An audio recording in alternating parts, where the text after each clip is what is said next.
The body's eyes followed me across the room. 3 hours after the doctor pronounced him dead, what you're about to hear isn't fiction. These are real encounters from priests who've walked the thin line between our world and whatever lies beyond. Subscribe to the channel and turn on notifications, because what you're about to hear is real. Now get ready, let's start story 1, and if you're already scared, I feel sorry for you, because now you're going to die of fear.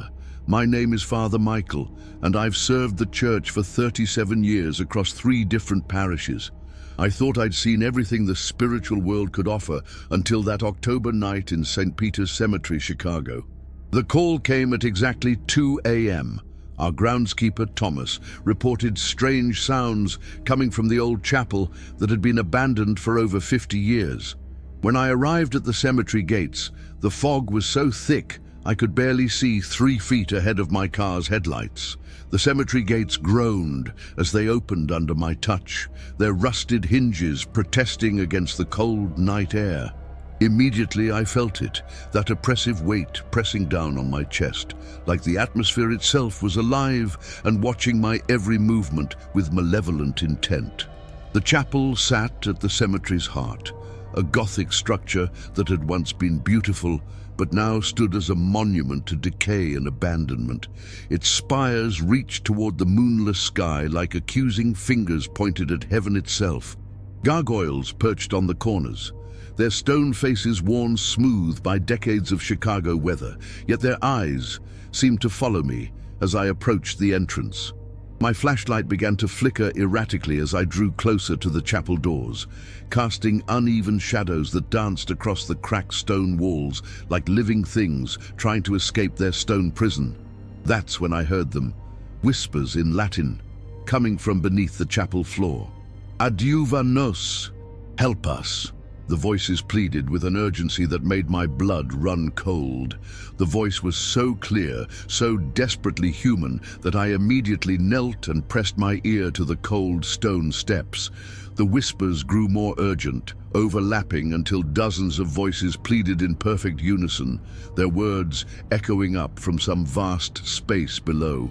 My breath formed clouds in the suddenly frigid air, despite the relatively mild October weather we'd been having. I should have left then. Every instinct, honed by decades of dealing with the supernatural, screamed at me to retreat, to call for backup, to return in daylight with proper preparation. Instead, I found myself drawn to the entrance of the crypt below the chapel. The iron door stood slightly ajar, as if waiting specifically for my arrival. The metal was ice cold to the touch, so cold it burned my fingertips through my gloves. Every rational thought urged me to run, but my duty as a priest compelled me forward into the unknown darkness. The whispers grew exponentially louder as I descended the stone steps, each footfall echoing in what sounded like a vast underground chamber. Ancient burial niches lined the walls like empty eye sockets, their occupants long forgotten by the living world above. But these dead were not silent. They called to me with voices like autumn wind through dry leaves, each whisper carrying decades of accumulated sorrow and desperation. "Father, Father," they pleaded, and I could feel their anguish seeping into my bones like winter cold that no amount of warmth could dispel.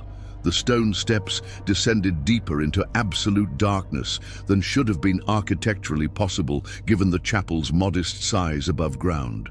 Each footfall echoed endlessly in all directions, as if the space below extended far beyond the boundaries of the cemetery itself.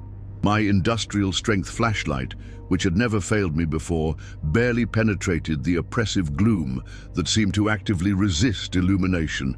I could make out ancient burial niches carved directly into the stone walls, like hungry mouths waiting to devour the living.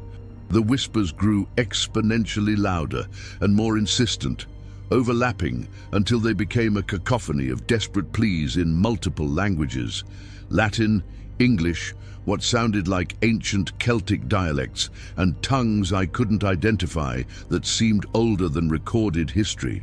Then I saw the source of this supernatural symphony, a massive sealed stone coffin positioned precisely in the crypt's center, its surface covered in strange symbols that seemed to writhe and shift whenever my flashlight beam touched them directly. The lid was cracked down the middle in a perfect zigzag pattern, and from that crack seeped a darkness that wasn't merely the absence of light. This was something far more sinister, a living shadow that pulsed like a diseased heartbeat, reaching out with tendrils of pure malevolence that moved with predatory intelligence. The whispers transformed into screams now, desperate souls begging for release from whatever torment had held them captive for centuries. I clutched my blessed silver crucifix with trembling fingers and began reciting the prayers of protection I'd memorized during seminary training decades ago. But the Latin words felt foreign and powerless on my tongue, as if the very air in this accursed place actively rejected sacred language. That's when the temperature plummeted so drastically that ice began forming on the ancient stone walls, despite the October warmth just 20 feet above our heads. My breath came in sharp, painful gasps, as something completely invisible began circling me with predatory patience, pressing closer with each revolution like a wolf stalking wounded prey. The sealed coffin began emanating an unholy light that hurt to look at directly, a sickly green phosphorescence that made my retinas burn and my stomach churn with supernatural nausea. Then I heard my name spoken aloud, in a voice that belonged to no earthly throat, a sound like grinding stone mixed with screaming wind that bypassed my ears entirely and resonated directly in my skull. The voice was undeniably ancient, older than the cemetery above, older than the city of Chicago itself, filled with accumulated malice and supernatural hunger that had festered in this underground prison for centuries beyond counting. I realized with growing horror that whatever entity lay trapped within that cracked stone coffin was not meant to be awakened under any circumstances, that some secrets are buried for extremely good reasons and should remain undisturbed until the end of time itself. The crack in the massive stone coffin widened with a sound exactly like breaking human bones, and shadowy tendrils emerged like grasping skeletal fingers dripping with otherworldly malice and centuries of accumulated hatred. They reached for me with obvious supernatural intelligence that made my immortal soul recoil in absolute terror. I raised my blessed silver crucifix with both trembling hands and spoke the most powerful words of exorcism I'd learned during my decades of dealing with demonic entities.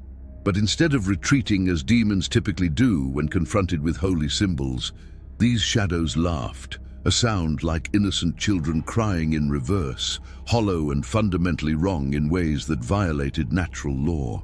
A voice echoed from the stone walls themselves, seeming to emanate from every direction simultaneously.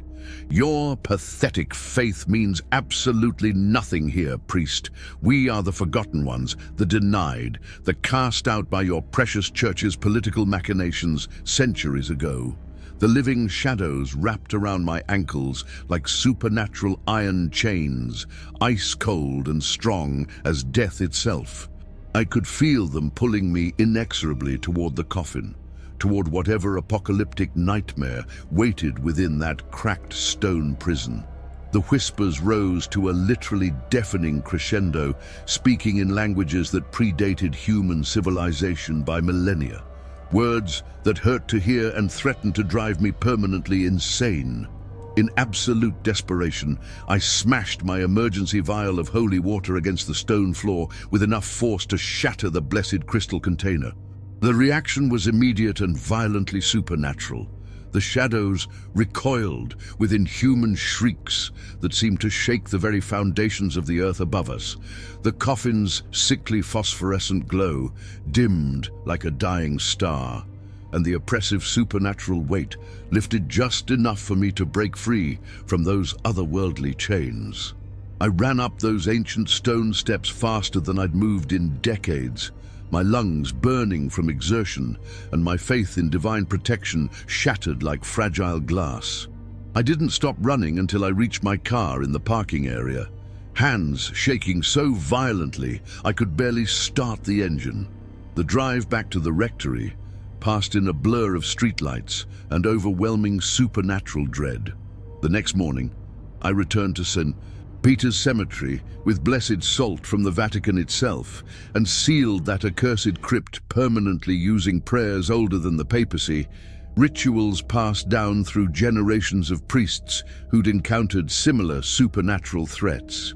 I placed multiple layers of sacred barriers around the chapel entrance and had the entire structure declared off-limits to all civilians indefinitely.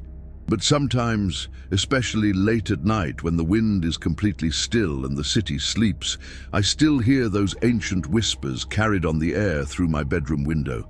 They know my full name now. They've tasted my fear and found it satisfying, and they're waiting patiently for another opportunity to break free from their stone prison and wreak supernatural vengeance on the world above. If you ever find yourself in St. Peter's Cemetery after dark for any reason whatsoever, avoid that abandoned chapel at all costs. Some doors should never be opened under any circumstances, and some secrets are meant to stay buried forever in the supernatural darkness below, where they can't contaminate the world of the living with their ancient evil. Now get ready, let's start story 2. And if you're already scared, I feel sorry for you because now you're going to die of fear. Father Rodriguez speaking, and I want you to understand that I've ministered in border towns across New Mexico for over 20 years, dealing with everything from cartel violence to supernatural manifestations that most priests never encounter in their entire careers.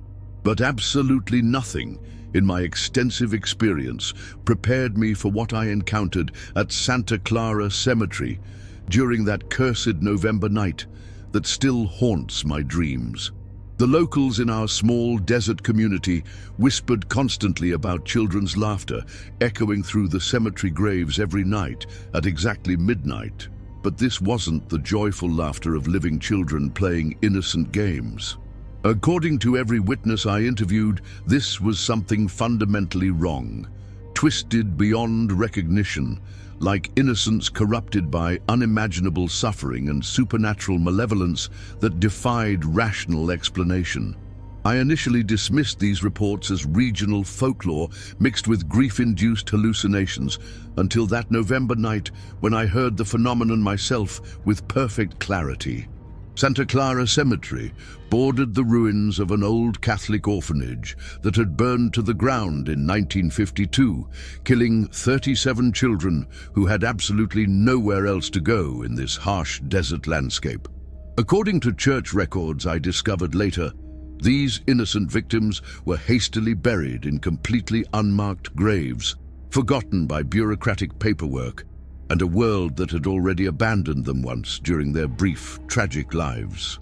That particular evening, I was conducting last rites for an elderly parishioner named Maria Santos, when the supernatural laughter began exactly as the church bells chimed midnight. It started soft and distant, like playground sounds carried on the cold desert wind that whistles endlessly through the sagebrush and tumbleweeds scattered across this desolate landscape. But as the sun set completely behind the jagged mountains, painting the sky the color of dried blood, the laughter grew exponentially clearer and more distinct with each passing minute. I could hear individual voices now, giggles and whispers in Spanish, floating between the weathered headstones like audio ghosts of joy that had died decades ago. I followed the supernatural sounds with my heavy-duty flashlight, cutting through the growing darkness, its powerful beam revealing nothing but empty graves and withered funeral flowers that crumbled to dust at my approach. Yet, the laughter continued relentlessly, seeming to emanate from everywhere and nowhere simultaneously, as if the very desert air itself retained memories of childhood games played during happier times before tragedy struck. Then I saw them moving in my peripheral vision, small shadows darting between the tombstones with impossible speed, too quick for my eyes to follow directly, but undeniably present in this sacred space. The temperature dropped suddenly and unseasonably, Far too cold for New Mexico's typically mild desert climate, and I felt dozens of invisible eyes watching my every movement from all directions. My breath began forming visible clouds despite the complete absence of any weather conditions that should have caused such a phenomenon. The laughter grew louder and more insistent, but underneath the childish giggles, I began detecting something else entirely, deep, soul-wrenching sobs that made my heart ache with supernatural empathy. These weren't the tears of ordinary grief, but something far more profound. The crying of innocent souls trapped between worlds, unable to find peace or move on to whatever lies beyond death. The supernatural shadows multiplied exponentially before my eyes, dozens of child-sized silhouettes playing an eternal game of hide-and-seek among the weathered tombstones and crumbling monuments. Their laughter echoed off every surface with unnatural acoustics, but underneath those innocent sounds, I detected something infinitely more heartbreaking, crying that seemed to emanate from the very depths of purgatorial suffering. One shadow stopped moving directly in front of my position, and for a brief moment I saw her with perfect supernatural clarity. A little girl wearing a burned nightgown that had once been white, but was now permanently stained black by smoke and flame. Her small face was blackened by soot that would never wash clean, her dark eyes hollow with trauma that transcended physical death. She pointed toward a patch of completely unmarked ground with one skeletal finger and mouthed words I couldn't hear audibly but somehow understood through supernatural communication. "Remember us, Father. Please remember us." Indeed, the temperature dropped so suddenly and dramatically that frost began forming on nearby tombstones, despite the desert heat that had persisted throughout the day. More spectral children appeared around me, their burned forms becoming increasingly visible in the pale moonlight filtering through sparse clouds. They surrounded my position completely, not threatening or malevolent, but pleading desperately for something I was only beginning to understand. I realized with growing supernatural awareness that these weren't evil spirits seeking to harm the living, but lost souls crying out for acknowledgement and peace. They had died forgotten and abandoned, buried hastily without proper ceremony, final rites, or prayers for their eternal souls. The Catholic Church had failed them catastrophically in life, abandoning them to a preventable fire that could have been avoided with proper funding, maintenance, and genuine care for society's most vulnerable children. Their ghostly forms pressed closer around me, and I could feel their accumulated anguish seeping into my bones like spiritual poison. Each child bore visible signs of how they died, some with burns covering their small bodies, others showing signs of smoke inhalation, all of them wearing expressions of confusion and terror that death had frozen permanently on their innocent faces. The laughter stopped abruptly, replaced by whispers in Spanish that grew increasingly urgent. "Padre, ayúdanos, help us find peace." Their voices overlapped and intertwined until they became a supernatural chorus of childhood suffering that threatened to drive me to my knees with overwhelming emotional weight. I understood then what they needed from me, what they had been seeking from any priest brave enough to venture into their cemetery domain after midnight. These children didn't need an exorcism or banishment. They needed what every Catholic soul deserves: proper funeral rites, prayers for their eternal rest, and most importantly, recognition that their brief lives had mattered to someone, anyone, in this cruel world. The burned children drew closer to my position, their expressions slowly shifting from supernatural anguish to something resembling hope. I could see now that they weren't trapped by malevolent forces or demonic possession, but by the simple fact that they had died without spiritual closure, forgotten by a church that should have protected them, but instead allowed bureaucracy and poverty to seal their tragic fate. I knelt directly among the spectral children and began reciting not the harsh words of exorcism that I'd initially considered, but instead the gentle prayers of a proper funeral mass that these innocent souls had never received during their transition from life to death. as I spoke the ancient words of blessing and spiritual commendation in both Latin and Spanish. The heart-wrenching sobbing that had underlaid their supernatural laughter gradually began to cease. The burned children drew closer to my kneeling form, their ghostly expressions shifting dramatically from eternal anguish to something resembling genuine hope for the first time in decades of spiritual imprisonment. I continued the traditional funeral liturgy, adding personal prayers for each child's individual soul, acknowledging their suffering and validating their right to eternal peace in God's infinite mercy. When I reached the final prayer of commendation, "May the angels lead you into paradise. May the martyrs come to welcome you and take you to the holy city, the new and eternal Jerusalem," a warm, golden light appeared directly above the patch of unmarked ground where these children had been hastily buried without ceremony or dignity. The spectral children looked up at this heavenly illumination with expressions of wonder and joy that erased decades of supernatural anguish from their innocent faces. As I watched in awe, their burned flesh began healing before my eyes, the soot and smoke stains fading away to reveal the beautiful children they had been before tragedy struck their orphanage with merciless flames. One by one, they stepped into that divine light, finally achieving the peace that had been denied to them for over 70 years. The last to ascend was the little girl who had first appeared to me, the one whose burned nightgown had told the story of their collective tragedy. She approached my kneeling form and touched my hand with fingers that felt like warm summer sunlight infused with pure love.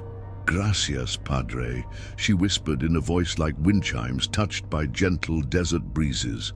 "Thank you for remembering us, for giving us what we needed to go home." Then she, too, stepped into that golden light, her small form dissolving into radiance as she joined her fellow orphans in whatever paradise awaits innocent souls who suffer through no fault of their own. The supernatural light faded gradually, leaving behind only natural desert silence and the peaceful scent of desert flowers blooming out of season. I remained kneeling in that sacred space for nearly an hour, overwhelmed by the profound spiritual experience I'd just witnessed and the responsibility it placed on my shoulders as a servant of God. The following week, I used church funds to arrange for proper headstones to mark each child's resting place, researching orphanage records to recover their forgotten names and ensuring that each granite marker included their birth and death dates, along with prayers in both English and Spanish.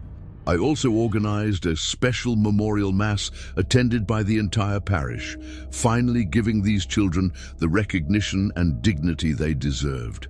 The supernatural laughter has never returned to Santa Clara Cemetery since that November night, but something beautiful has taken its place.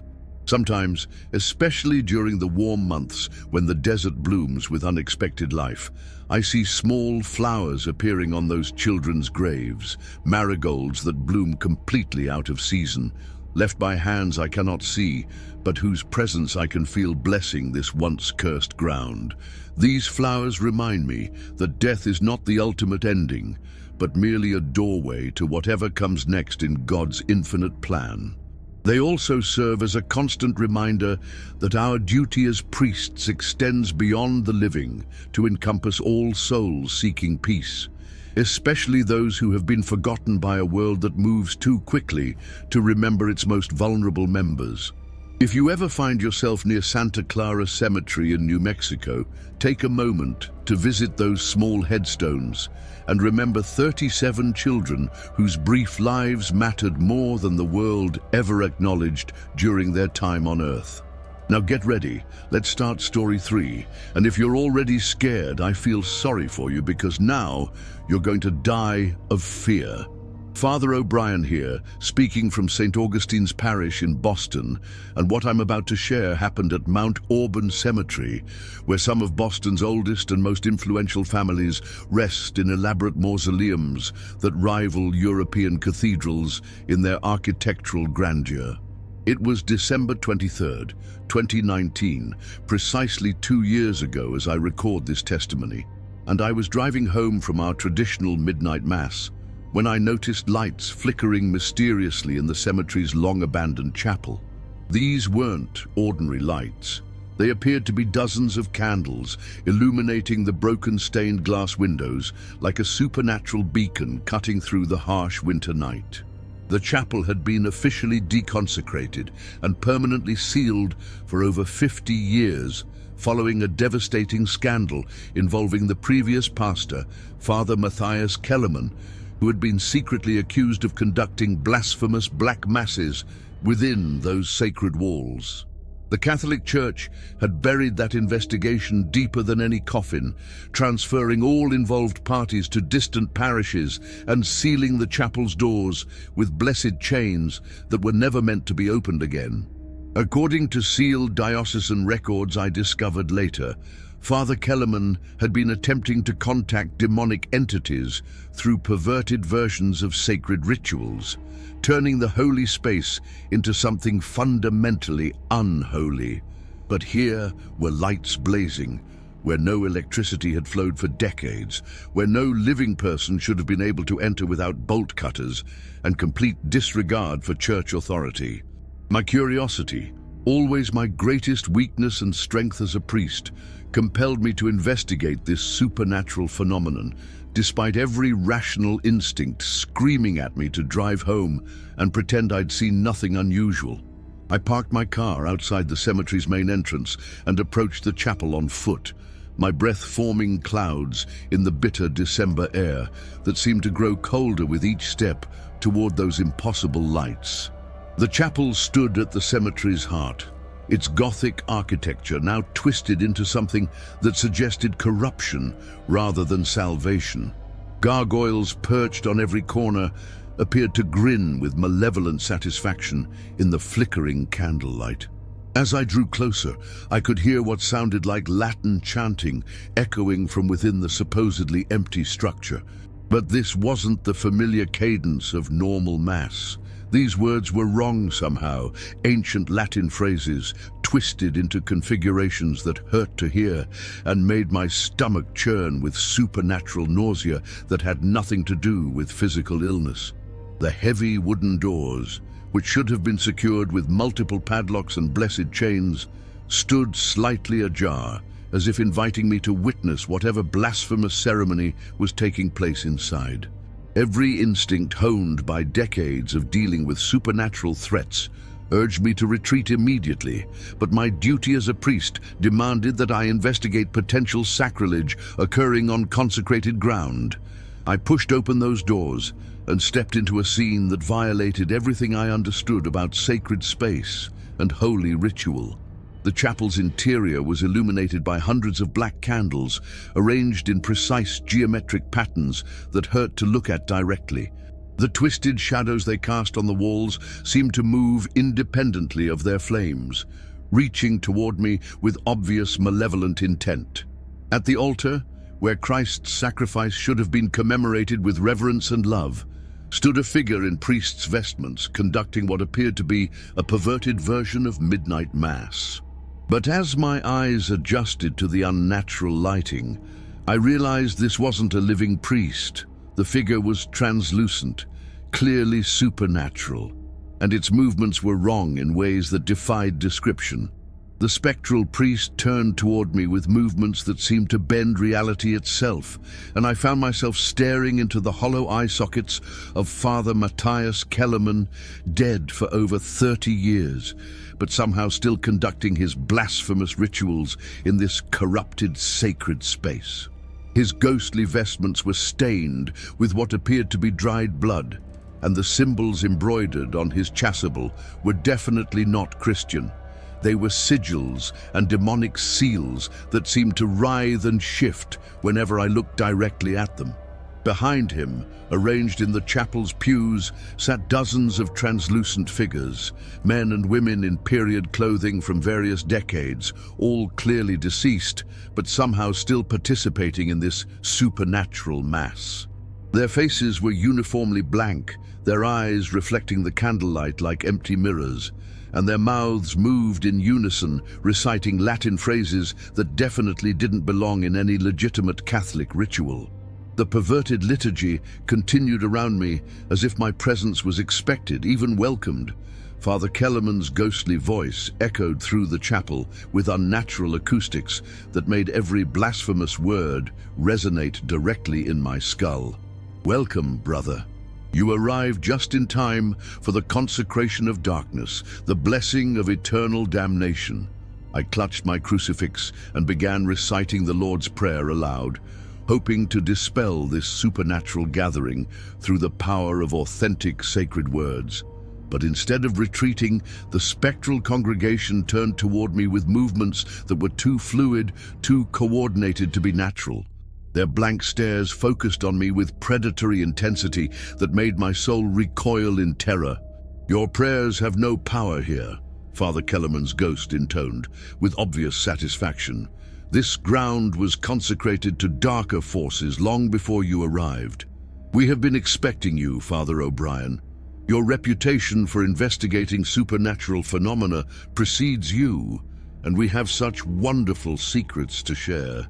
The temperature in the chapel plummeted so dramatically that ice began forming on the inside of the stained glass windows, creating crystalline patterns that resembled screaming faces trapped in eternal torment.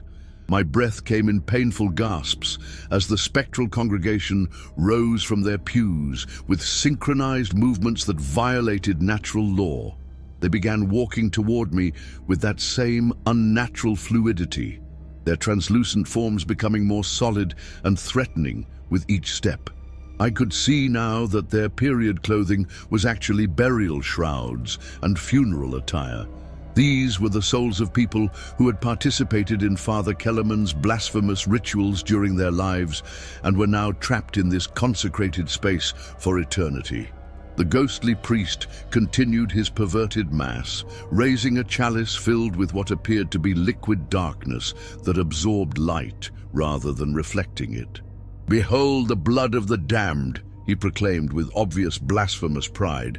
"Drink and join us in eternal service to the powers that Christianity fears to acknowledge." I realized with growing horror that this wasn't just a supernatural gathering. It was a recruitment ceremony designed to add my soul to their cursed congregation. The spectral figures pressed closer, reaching toward me with hands that promised spiritual corruption and eternal damnation if they managed to make contact with my living flesh. Desperation gave me strength I didn't know I possessed. I pulled out my emergency vial of holy water, blessed personally by Cardinal Santos, and hurled it directly at the altar where Father Kellerman's ghost continued his blasphemous ritual. The reaction was immediate and violently supernatural. The blessed water struck the cursed stone like a spiritual bomb, releasing blinding white light that banished the unnatural shadows and made the entire spectral congregation shriek in otherworldly agony. The ghostly priest staggered backward as if physically struck, his translucent form beginning to flicker and fade like a dying television signal. "This changes nothing," he screamed with voice that seemed to come from multiple throats simultaneously. "We are eternal. We will wait. Others will come seeking forbidden knowledge, and we will be here to welcome them into our cursed fellowship." The spectral congregation began dissolving into mist, their blank faces contorting into expressions of rage and frustrated hunger as they were forcibly banished from this plane of existence. The black candles extinguished themselves in rapid succession, plunging the chapel into natural darkness that felt infinitely more wholesome than the supernatural illumination that had preceded it. But I could still hear Father Kellerman's voice echoing from every direction as his ghost made one final attempt to corrupt my soul. "You cannot destroy what we have built here, O'Brien. This ground remembers our rituals. The darkness we consecrated will call to others, and eventually someone will answer who lacks your pathetic faith to resist our gifts." I began reciting the prayer of St. Michael at maximum volume, my voice echoing off the chapel walls with authority I drew from decades of unwavering faith in divine protection. With each sacred word, the supernatural presence grew weaker, less substantial, until finally Father Kellerman's cursed spirit was banished back to whatever hell had spawned him. The chapel fell silent, except for my own labored breathing and the sound of winter wind whistling through broken windows. I used my flashlight to examine the altar area, discovering physical evidence that confirmed everything I'd witnessed. Scorch marks on the stone where my holy water had struck, residual sulfur smell that would linger for weeks, and disturbing symbols carved into the altar itself that I immediately covered with blessed salt. The next morning, I reported everything to Bishop Morrison, who arranged for a full cleansing and reconsecration of the chapel, using rituals reserved for the most serious cases of supernatural contamination. We brought in specialists from the Vatican's Department of Extraordinary Phenomena, priests trained specifically to deal with demonic infestations and cursed ground. The entire structure was blessed repeatedly. The carved symbols were removed by stonemasons working under clerical supervision, and the chapel was reconsecrated with relics of multiple saints known for their power against demonic forces. Additional blessed barriers were installed, and the building was placed under permanent supernatural surveillance by our diocese's most experienced exorcists. But I still drive past Mount Auburn Cemetery occasionally, and sometimes, on December nights when the winter wind is especially cold, I think I see candlelight flickering in those boarded windows. The official church position is that the cleansing was completely successful, but I know that some spiritual contamination runs deeper than any ritual can reach. Father Kellerman was right about one thing. The darkness he consecrated in that chapel will continue calling to others seeking forbidden knowledge or easy power through supernatural means. Our eternal vigilance is the only thing standing between curious souls and the cursed fellowship that waits patiently in the shadows between worlds.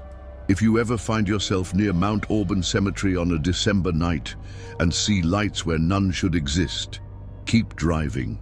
Some invitations are too dangerous to accept, and some knowledge comes at the cost of your immortal soul.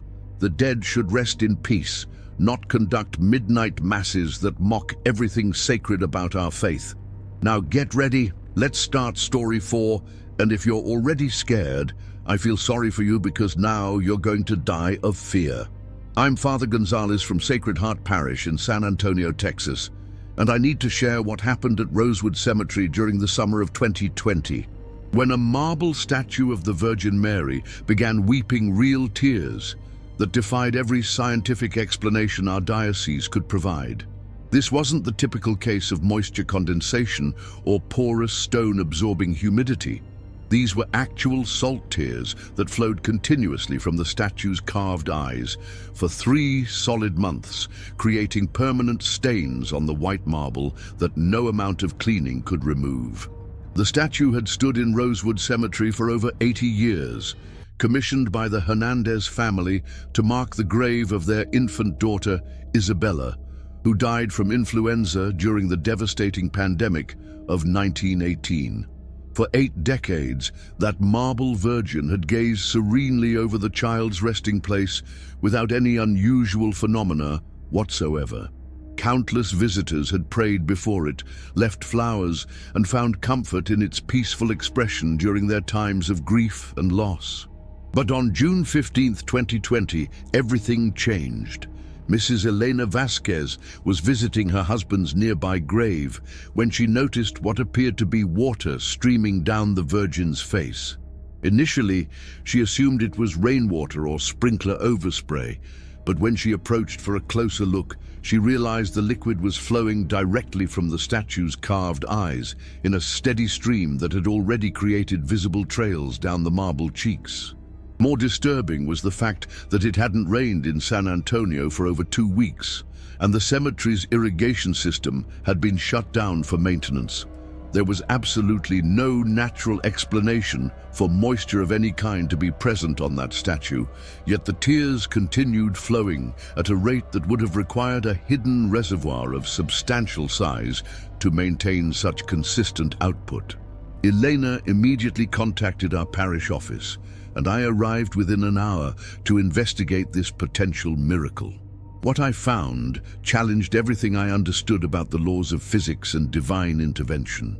The tears were definitely real, warm to the touch, slightly salty when tested, and flowing with such consistency that they had created small puddles around the statue's base, despite the intense Texas heat that should have evaporated any surface moisture within minutes. But the tears themselves weren't the most unsettling aspect of this phenomenon. As I stood before the weeping Virgin, I began experiencing an overwhelming sense of profound sadness that seemed to emanate from the statue itself. This wasn't ordinary grief or melancholy, but something far deeper, a spiritual anguish that felt ancient and inconsolable, as if the marble Virgin was absorbing and expressing centuries of accumulated human suffering. Other visitors to the cemetery reported similar experiences. Spontaneous crying fits that began the moment they approached the statue and ceased immediately when they moved away. Children were particularly affected, often becoming inconsolably upset without any apparent cause, while sensitive adults described feeling waves of sorrow that seemed to crash over them like spiritual tsunamis. The local media descended on Rosewood Cemetery within days, bringing cameras, scientists, and religious investigators who all struggled to explain what they were witnessing. Geologists examined the marble for hidden water sources, meteorologists studied weather patterns, and physicists tested every conceivable natural explanation for continuous moisture production in the middle of a Texas summer drought. Every scientific test came back negative. There was no internal water source, no hidden tubing, no chemical process that could produce this continuous flow of liquid from solid marble. Yet the tears continued unabated, drawing larger crowds each day as word spread throughout our predominantly Catholic community about the potential miracle occurring in their neighborhood cemetery. As the phenomenon continued into its second week, I began conducting extensive research into the history of both the statue and little Isabella Hernandez's brief life. What I discovered in our parish records and local archives added disturbing context to the Virgin's supernatural tears that made me question whether we were witnessing divine intervention or something far more tragic. Isabella Hernandez had died at only 18 months old during the 1918 influenza pandemic. But her death wasn't simply due to illness. According to medical records I obtained from the city archives, she had actually survived the initial flu infection, but died from severe dehydration and malnutrition because her parents, devastated by economic collapse and their own illness, had been unable to provide adequate care during her recovery period. The guilt and grief that consumed the Hernandez family following Isabella's preventable death had been legendary in our parish community. Her mother, Carmen, had spent the remainder of her life visiting the cemetery daily, praying for forgiveness and begging the Virgin Mary to watch over the daughter she felt she had failed to protect. Carmen's own death in 1962 had been attributed to what we would now recognize as severe depression and possible suicide, though the official cause was listed as heart failure. But the tragic history went deeper than one family's suffering. My research revealed that Rosewood Cemetery had been built on land that was previously a potter's field, a mass burial site for indigent victims of the 1918 pandemic who had died without family or resources for proper burial. Hundreds of unmarked graves lay beneath the carefully maintained lawn, containing the remains of people who had been forgotten by history, but whose suffering had literally sanctified this ground with their tears. The weeping Virgin seemed to be channeling not just Isabella's tragedy, but the accumulated grief of every soul resting in this consecrated earth. As more people visited the statue, drawn by news reports and social media posts, the phenomena began intensifying rather than diminishing. The tears flowed faster. The waves of supernatural sadness grew stronger, and sensitive visitors began reporting actual visions of crying children and mourning mothers wandering among the tombstones. I consulted with Bishop Morales and several Vatican-trained investigators who specialized in potential miraculous phenomena. Their preliminary assessment was deeply troubling. While they couldn't rule out divine intervention, the overwhelming negativity surrounding the manifestation suggested something closer to a spiritual trauma response than a traditional miracle.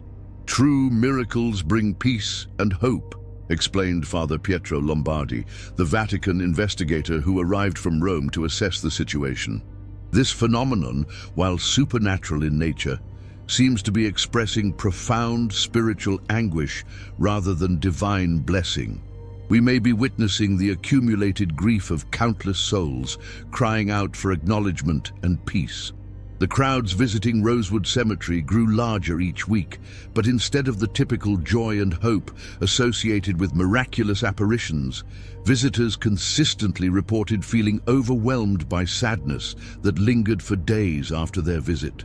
Several people required psychological counseling after experiencing what they described as visions of infinite suffering while praying before the Weeping Virgin. Local news stations began broadcasting daily updates about the statue, bringing tourists from across Texas who arrived expecting to witness a traditional miracle but left deeply disturbed by the experience. The cemetery management was forced to hire additional security as thousands of people created traffic jams and damaged other graves in their eagerness to see the phenomenon. But the most unsettling development occurred during my third week of investigation. While conducting evening prayers before the statue, I began hearing whispered voices in Spanish emanating from the area around Isabella's grave. These weren't the gentle whispers typically associated with benevolent spirits, but desperate pleas for help from what sounded like multiple children speaking simultaneously. "Padre, ayúdanos. We are so thirsty, so hungry. Our mothers cry for us." The voices overlapped and intertwined until they became a supernatural chorus of childhood suffering that made me understand the true source of the Virgin's tears. She wasn't weeping from divine intervention, but from spiritual overload, absorbing and expressing the unresolved trauma of every child who had died, neglected, forgotten, or abandoned in this place. I realized then that we weren't dealing with a miracle in the traditional sense, but with a massive spiritual crisis that required healing rather than celebration. Working with Bishop Morales and the Vatican investigative team, I organized what we called a Mass of Universal Healing, designed specifically to address the spiritual trauma manifesting through the Weeping Virgin.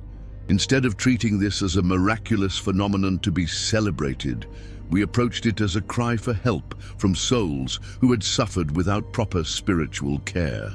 On July 15th, exactly 1 month after the tears first appeared, we conducted a special ceremony that combined traditional funeral rites with prayers specifically for abandoned children and grieving mothers. We invited the entire San Antonio community to participate, asking families to bring photographs of any children they had lost, regardless of when or how those deaths had occurred. The response was overwhelming. Hundreds of families arrived, carrying pictures of infants who had died from illness, accident, or violence spanning over a century of our community's history. Many brought photos of children who had died during various pandemics, wars, or periods of extreme poverty when proper funeral rites weren't possible due to circumstances beyond their control. As I began the liturgy, something extraordinary happened. The Virgin's tears, which had flowed continuously for weeks, began changing consistency and temperature. Instead of the warm, salty tears of grief, they became cool and clear, more like blessed water than expressions of anguish. The overwhelming sadness that had pressed down on every visitor began lifting, replaced by something closer to peaceful resolution. During the consecration, I felt compelled to speak directly to the suffering souls, whose pain had been channeling through the marble Virgin. You are not forgotten. Your brief lives mattered. Your mother's love for you transcends death itself. Go in peace to the arms of the eternal Mother, who weeps not from grief, but from infinite love for every child who has ever suffered.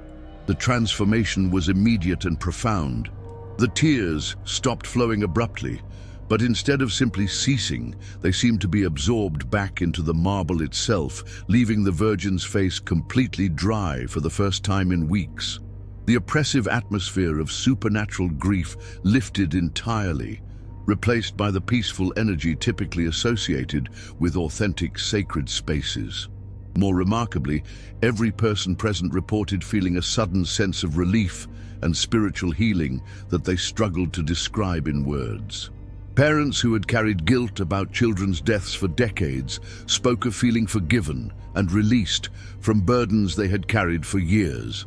The waves of supernatural sadness that had characterized the phenomenon were replaced by gentle warmth that visitors described as feeling embraced by divine love.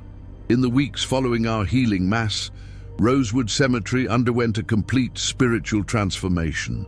Instead of attracting crowds seeking miraculous phenomena, it became a place of genuine pilgrimage for families dealing with child loss. The Virgin statue, no longer weeping, began emanating a sense of peace and comfort that helped grieving parents find solace in their darkest moments.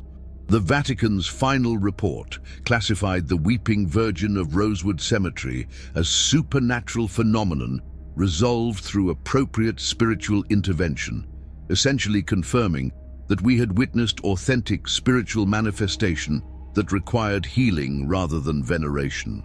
Father Lombardi's conclusion was that accumulated trauma in consecrated ground can sometimes manifest through religious imagery, especially when that trauma involves children or maternal grief. But the most important outcome was the lasting change in our community's approach to grief and loss. We established a monthly memorial service specifically for families who have lost children, providing ongoing spiritual support that helps prevent the kind of unresolved trauma that created the Weeping Virgin phenomenon in the first place. The marble statue still stands in Rosewood Cemetery, no longer weeping but somehow more beautiful than before, its carved expression now suggesting compassionate understanding rather than profound sadness. Visitors consistently report feeling comforted and strengthened rather than overwhelmed by supernatural grief. Sometimes, late at night, when I'm alone in the cemetery conducting private prayers, I think I hear soft laughter where there used to be desperate whispers, the sound of children playing in whatever paradise awaits innocent souls who suffered through no fault of their own. The Virgin Mary continues watching over Isabella Hernandez's grave, but now her marble tears have been transformed into eternal blessing for every family touched by the tragedy of losing a child. If you ever visit Rosewood Cemetery in San Antonio, take a moment to pray before the Virgin statue that no longer weeps. Remember that miracles aren't always about supernatural spectacle. Sometimes they're about healing spiritual wounds that have festered for generations, waiting for someone to care enough to offer genuine comfort to suffering souls. Now get ready, let's start story 5, and if you're already scared, I feel sorry for you because now you're going to die of fear. Father Murphy here from St. Catherine's Parish in Portland, Oregon, and I need to share what happened when we discovered an abandoned confessional booth hidden in the basement of Woodlawn Cemetery's caretaker building. This isn't a story about supernatural manifestations or ghostly apparitions. It's about something far more disturbing, a confessional booth where the dead continue seeking absolution for sins they committed in life, sins so terrible that death itself couldn't free them from guilt. The discovery occurred during renovation work we were conducting on the old caretaker's building, a Victorian-era structure that had served as living quarters for cemetery maintenance staff for over a century. When workers broke through a false wall in the basement, they uncovered a perfectly preserved confessional booth that had been sealed away for decades, complete with worn velvet niela, carved wooden screen, and religious artifacts that belonged to no period in our parish's documented history. The craftsmanship was extraordinary. Hand-carved oak panels depicting scenes from the Last Judgment, with details so intricate they seemed to move in changing light. But there was something fundamentally wrong about the religious imagery. The carved angels appeared to be weeping rather than celebrating. The saints' faces showed expressions of horror rather than divine peace, and the representation of Christ on the cross seemed to be screaming in agony rather than offering redemption. More disturbing was the atmosphere inside the confessional itself. The moment I stepped through its entrance to examine the interior, I was overwhelmed by an oppressive sense of accumulated sin, so profound it made me physically nauseous. This wasn't ordinary human guilt or regret. It was something far darker, the spiritual residue of confessions, involving acts so evil that even divine forgiveness struggled to cleanse them completely. The confession screen was stained with what appeared to be tears, but when I examined the marks more closely, I realized they weren't water stains. They were burn marks, as if the wooden lattice had been exposed to supernatural heat, intense enough to scorch blessed wood, but not quite hot enough to ignite it completely. The niela showed similar damage, worn smooth by countless knees, but marked with scorch patterns that suggested whoever had used this confessional booth brought spiritual fire with them. Local archives revealed partial information about the booth's history. It had belonged to Father Sebastian Crane, a priest who served our parish from 1923 to 1947 before disappearing under mysterious circumstances that the church had covered up for reasons lost to time. According to fragmentary records I discovered in sealed diocesan files, Father Crane had developed an unconventional approach to confession that involved spiritual purification through supernatural intervention. Contemporary accounts suggested that people traveled from hundreds of miles away to confess their worst sins to Father Crane, believing he possessed some special ability to grant absolution for acts that other priests deemed unforgivable. But something had gone wrong with his ministry.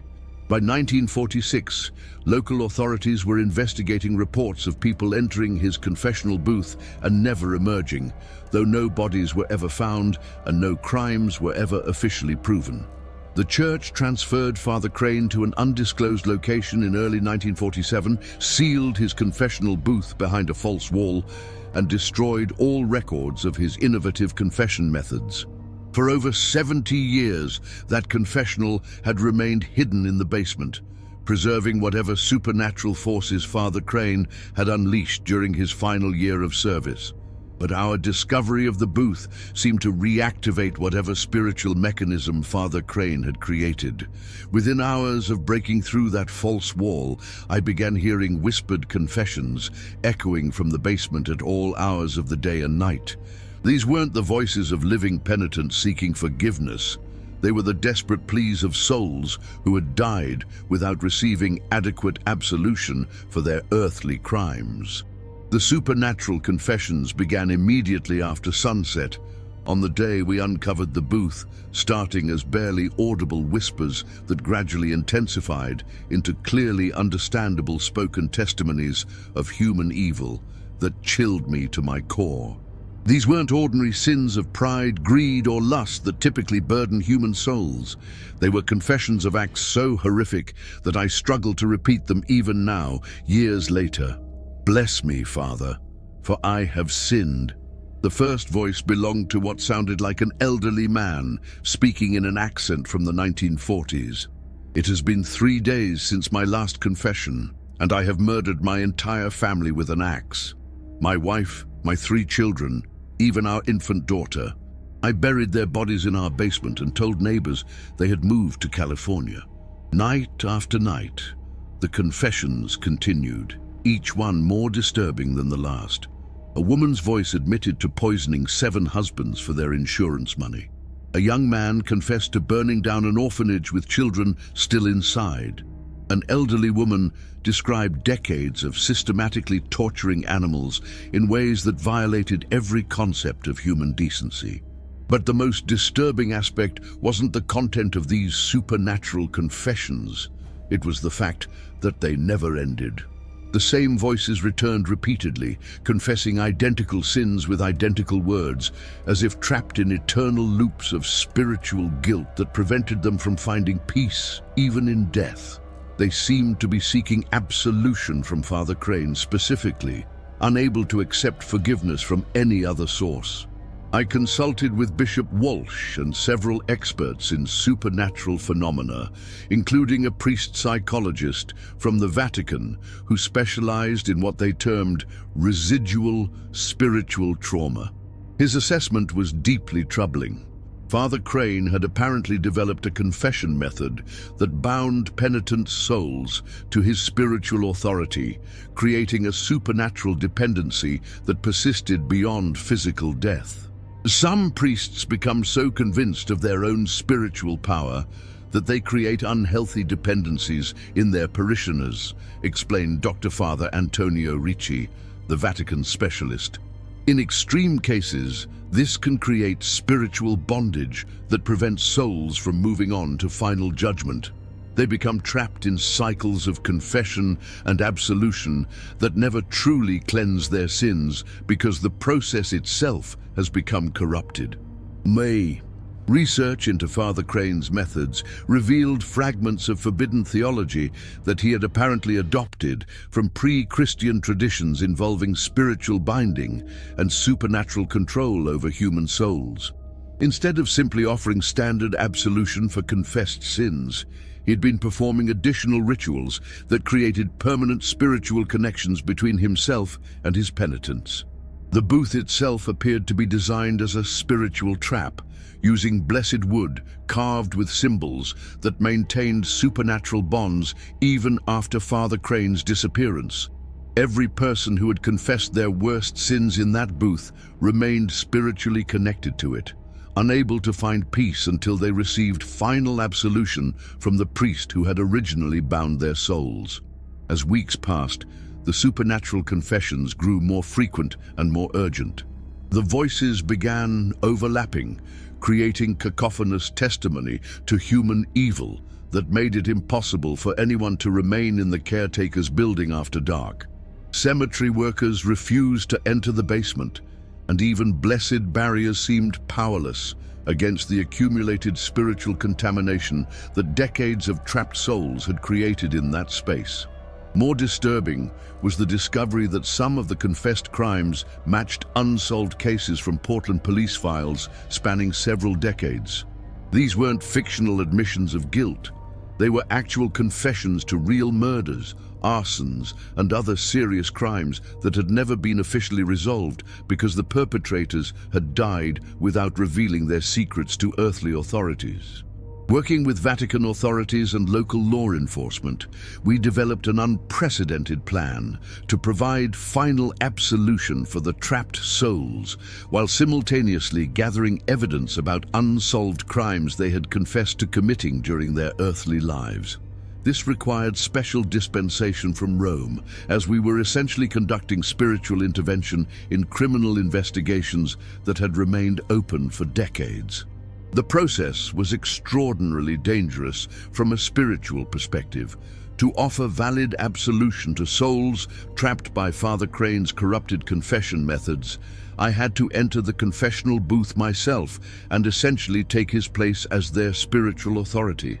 This meant exposing myself to the same supernatural forces that had originally bound these souls, risking becoming trapped in the same spiritual cycles that had prevented their peaceful departure.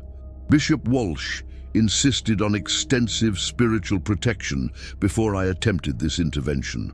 I underwent 3 days of fasting and purification rituals, was blessed with relics from multiple saints known for their power against demonic influence, and carried holy water that had been blessed personally by the Pope during his last visit to the United States. On October 31st, a date chosen specifically for its spiritual significance in combating evil forces, I entered Father Crane's confessional booth and began offering proper absolution to each trapped soul. The experience was unlike anything in my decades of priestly service. As each voice repeated their terrible confessions, I felt their accumulated guilt and spiritual anguish flowing through me like poison in my veins.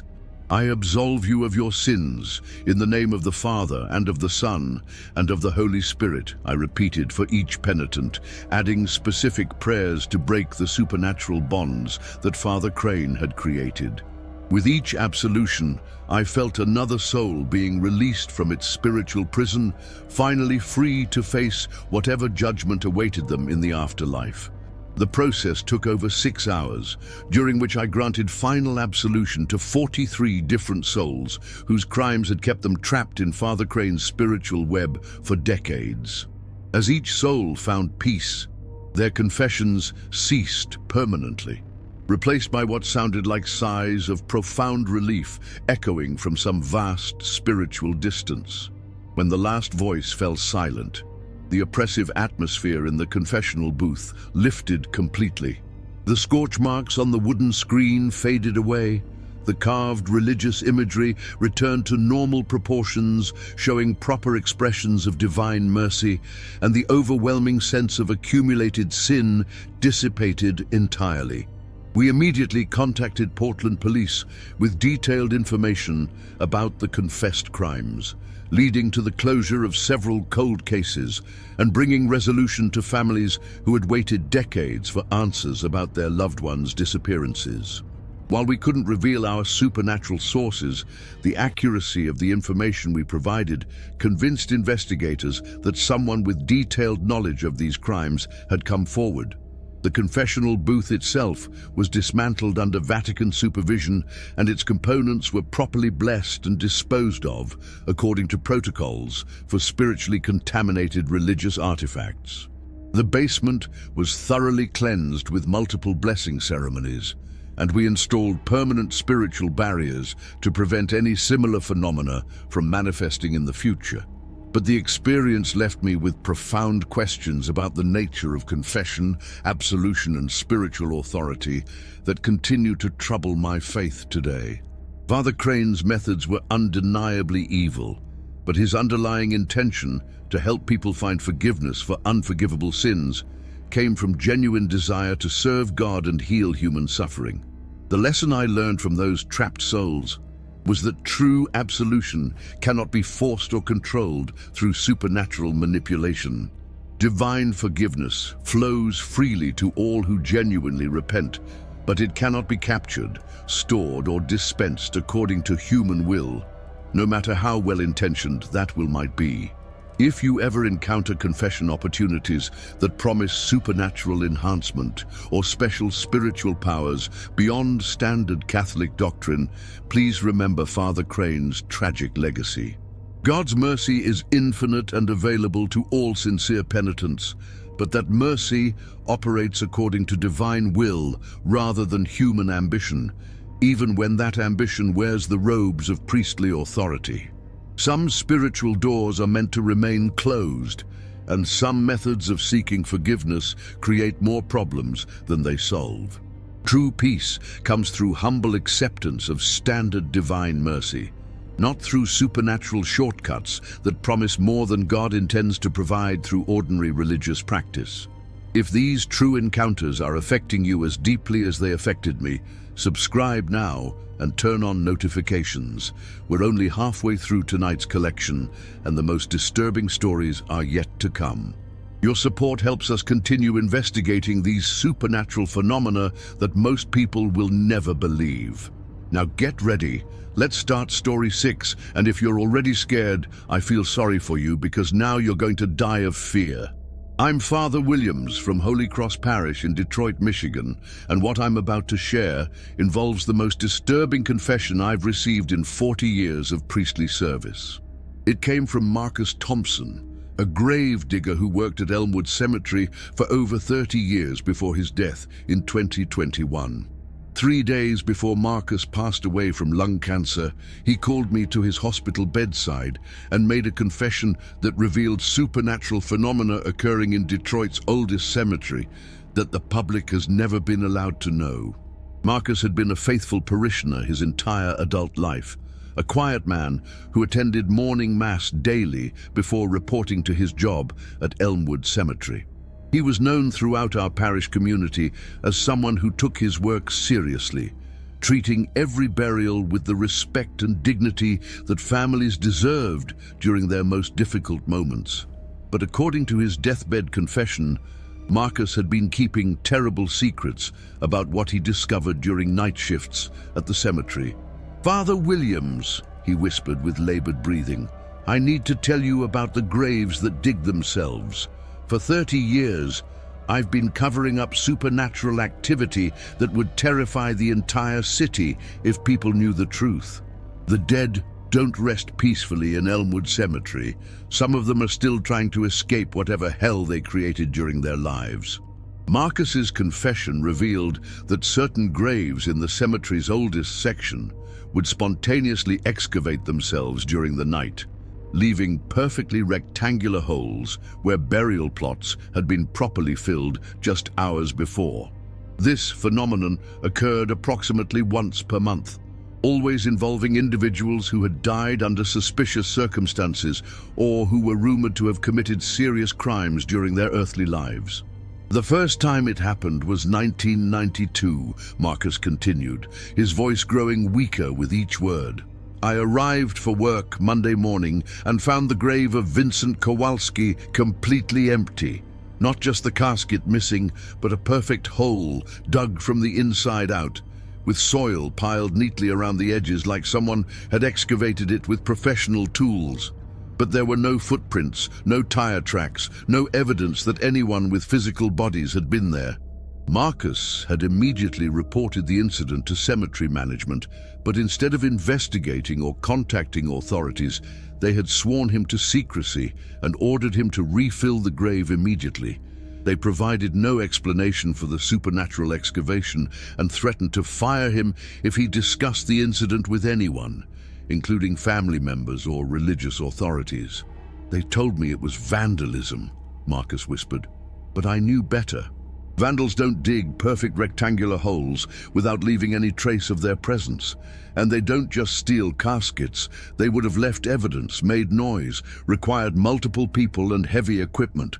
This was something else entirely, something that defied natural explanation."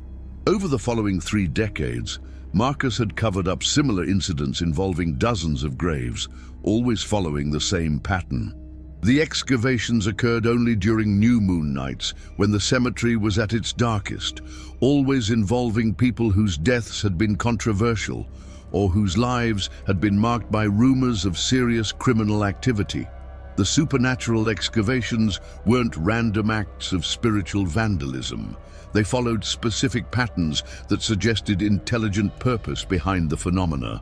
Graves would empty themselves in chronological order based on the dates of death, starting with the oldest suspicious burials and working forward through cemetery records systematically.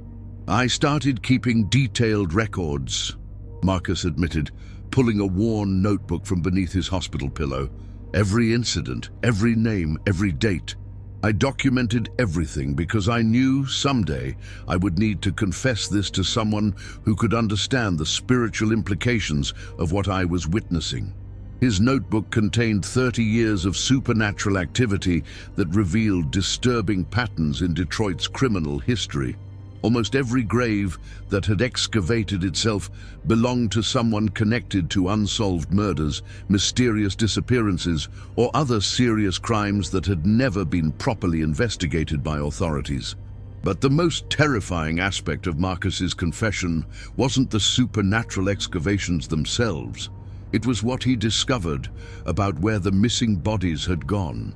Marcus's voice grew barely audible as he revealed the most disturbing aspect of his 3-decade cover-up. The missing bodies weren't simply vanishing into supernatural oblivion.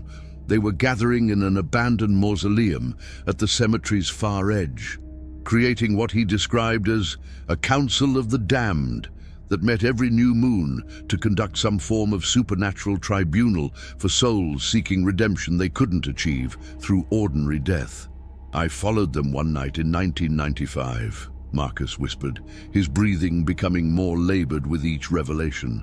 "Against every instinct telling me to stay away, I hid behind monuments and tracked where the excavated corpses were going. What I saw in that mausoleum still haunts my dreams every single night, Father Williams. These weren't zombies or mindless undead. They were fully conscious souls trapped in their deteriorating bodies, conducting organized meetings to discuss their earthly crimes. The abandoned mausoleum belonged to the Blackwood family, wealthy Detroit industrialists who had died out in the 1940s under circumstances involving financial fraud and possible murder charges that were never fully investigated.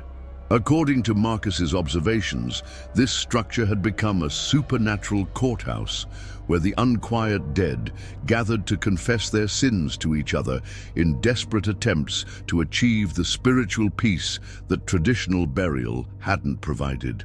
"They sit in circles like support groups," Marcus continued, tears streaming down his gaunt face.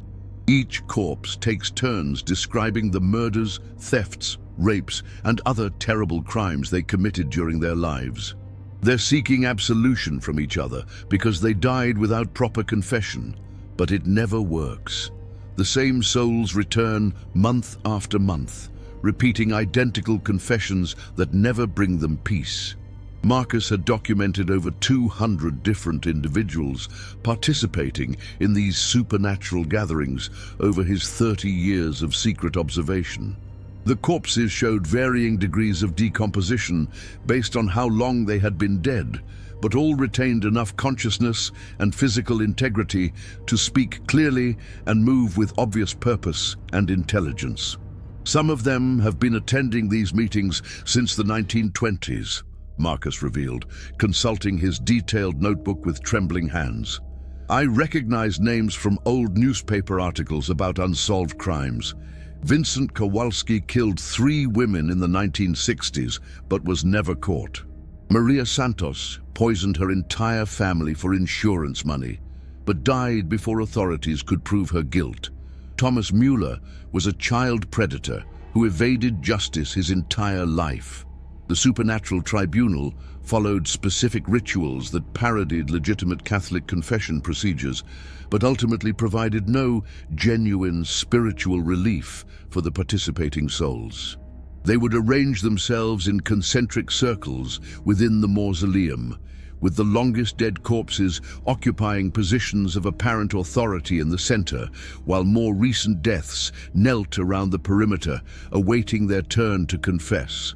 They perform a perverted version of the sacrament of confession," Marcus explained, his voice filled with horror at the memory.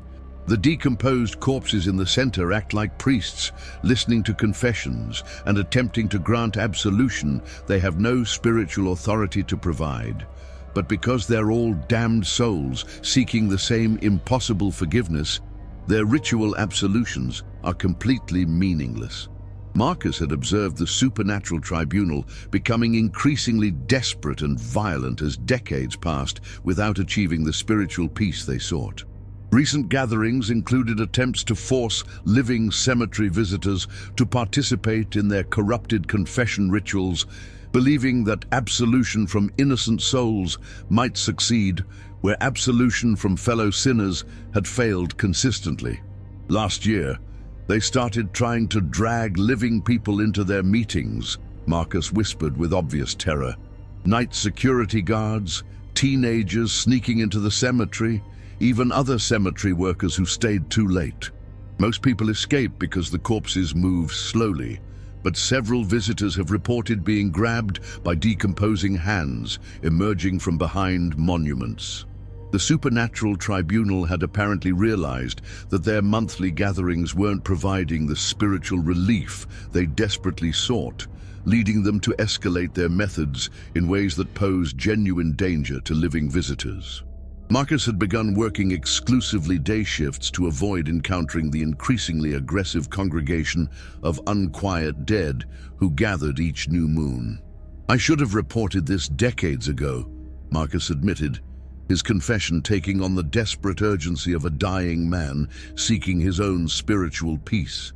"I was afraid of losing my job, afraid no one would believe me, afraid of whatever retaliation these supernatural entities might take against my family.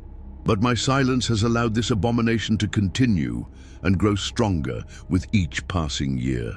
Marcus's final revelation was the most disturbing aspect of his 30-year cover-up. The Supernatural Tribunal had recently begun successfully recruiting living accomplices to help them expand their corrupted confession rituals beyond the cemetery boundaries. Several current cemetery employees, security guards, and even members of local families with relatives buried in Elmwood were secretly participating in the new moon gatherings, believing they could gain supernatural power or protection by serving the Council of Damned Souls. "They promise things," Marcus whispered, his voice barely audible as death approached. "The dead ones, they offer to share information about hidden money, unsolved crimes, buried treasure, anything to convince living people to help them capture more souls for their fake confession rituals. Some people are desperate enough or greedy enough to make deals with corpses who should be resting in peace."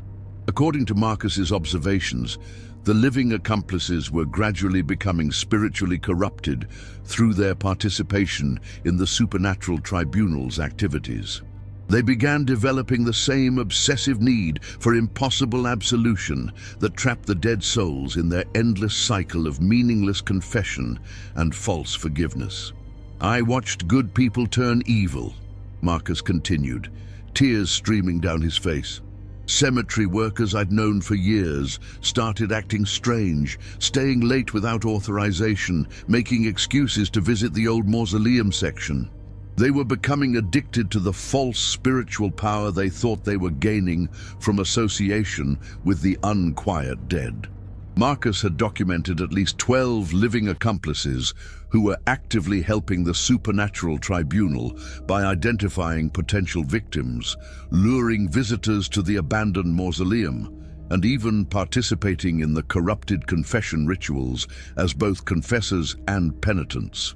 These individuals showed signs of progressive spiritual deterioration that Marcus believed would eventually damn their souls to join the council permanently after their own deaths.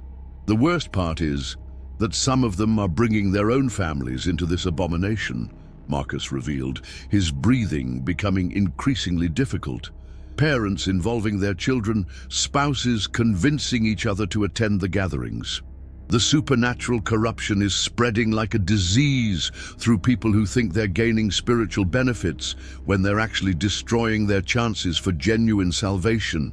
With his final breaths, Marcus begged me to expose the truth about Elmwood Cemetery's Supernatural Tribunal and find a way to provide proper spiritual intervention for both the damned souls trapped in their endless confession cycles and the living accomplices who were being gradually corrupted through their participation in these blasphemous rituals. After Marcus passed away, I immediately contacted Bishop Martinez and requested emergency consultation with Vatican specialists in supernatural phenomena.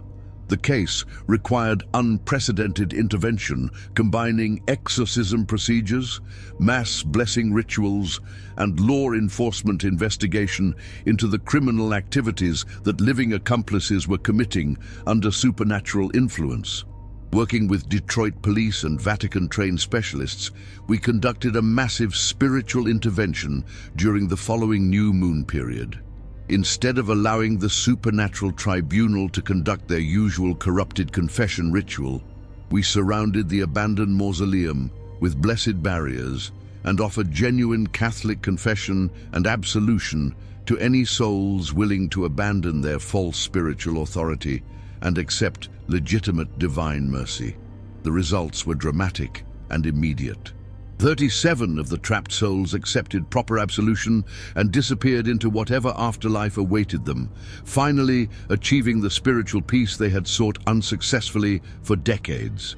The remaining corpses, apparently too attached to their false authority to accept genuine humility, were banished through formal exorcism procedures, and their bodies were reinterred with additional spiritual protections. The living accomplices were more difficult to help, as their participation had been voluntary rather than supernatural compulsion. Several required extensive spiritual counseling and formal penance to break their addiction to the false power they had believed they were gaining through association with the damned souls. 2 individuals who had committed actual crimes under supernatural influence were arrested and prosecuted according to civil law. Elmwood Cemetery underwent complete spiritual cleansing with blessed salt barriers, multiple mass ceremonies, and installation of permanent holy water dispensers throughout the grounds. The abandoned Blackwood Mausoleum was demolished entirely and replaced with a chapel dedicated to providing proper confession services for anyone struggling with guilt about unconfessed sins. Marcus Thompson's courageous deathbed confession saved countless souls from spiritual corruption and prevented the supernatural tribunal from expanding beyond cemetery boundaries into Detroit's general population.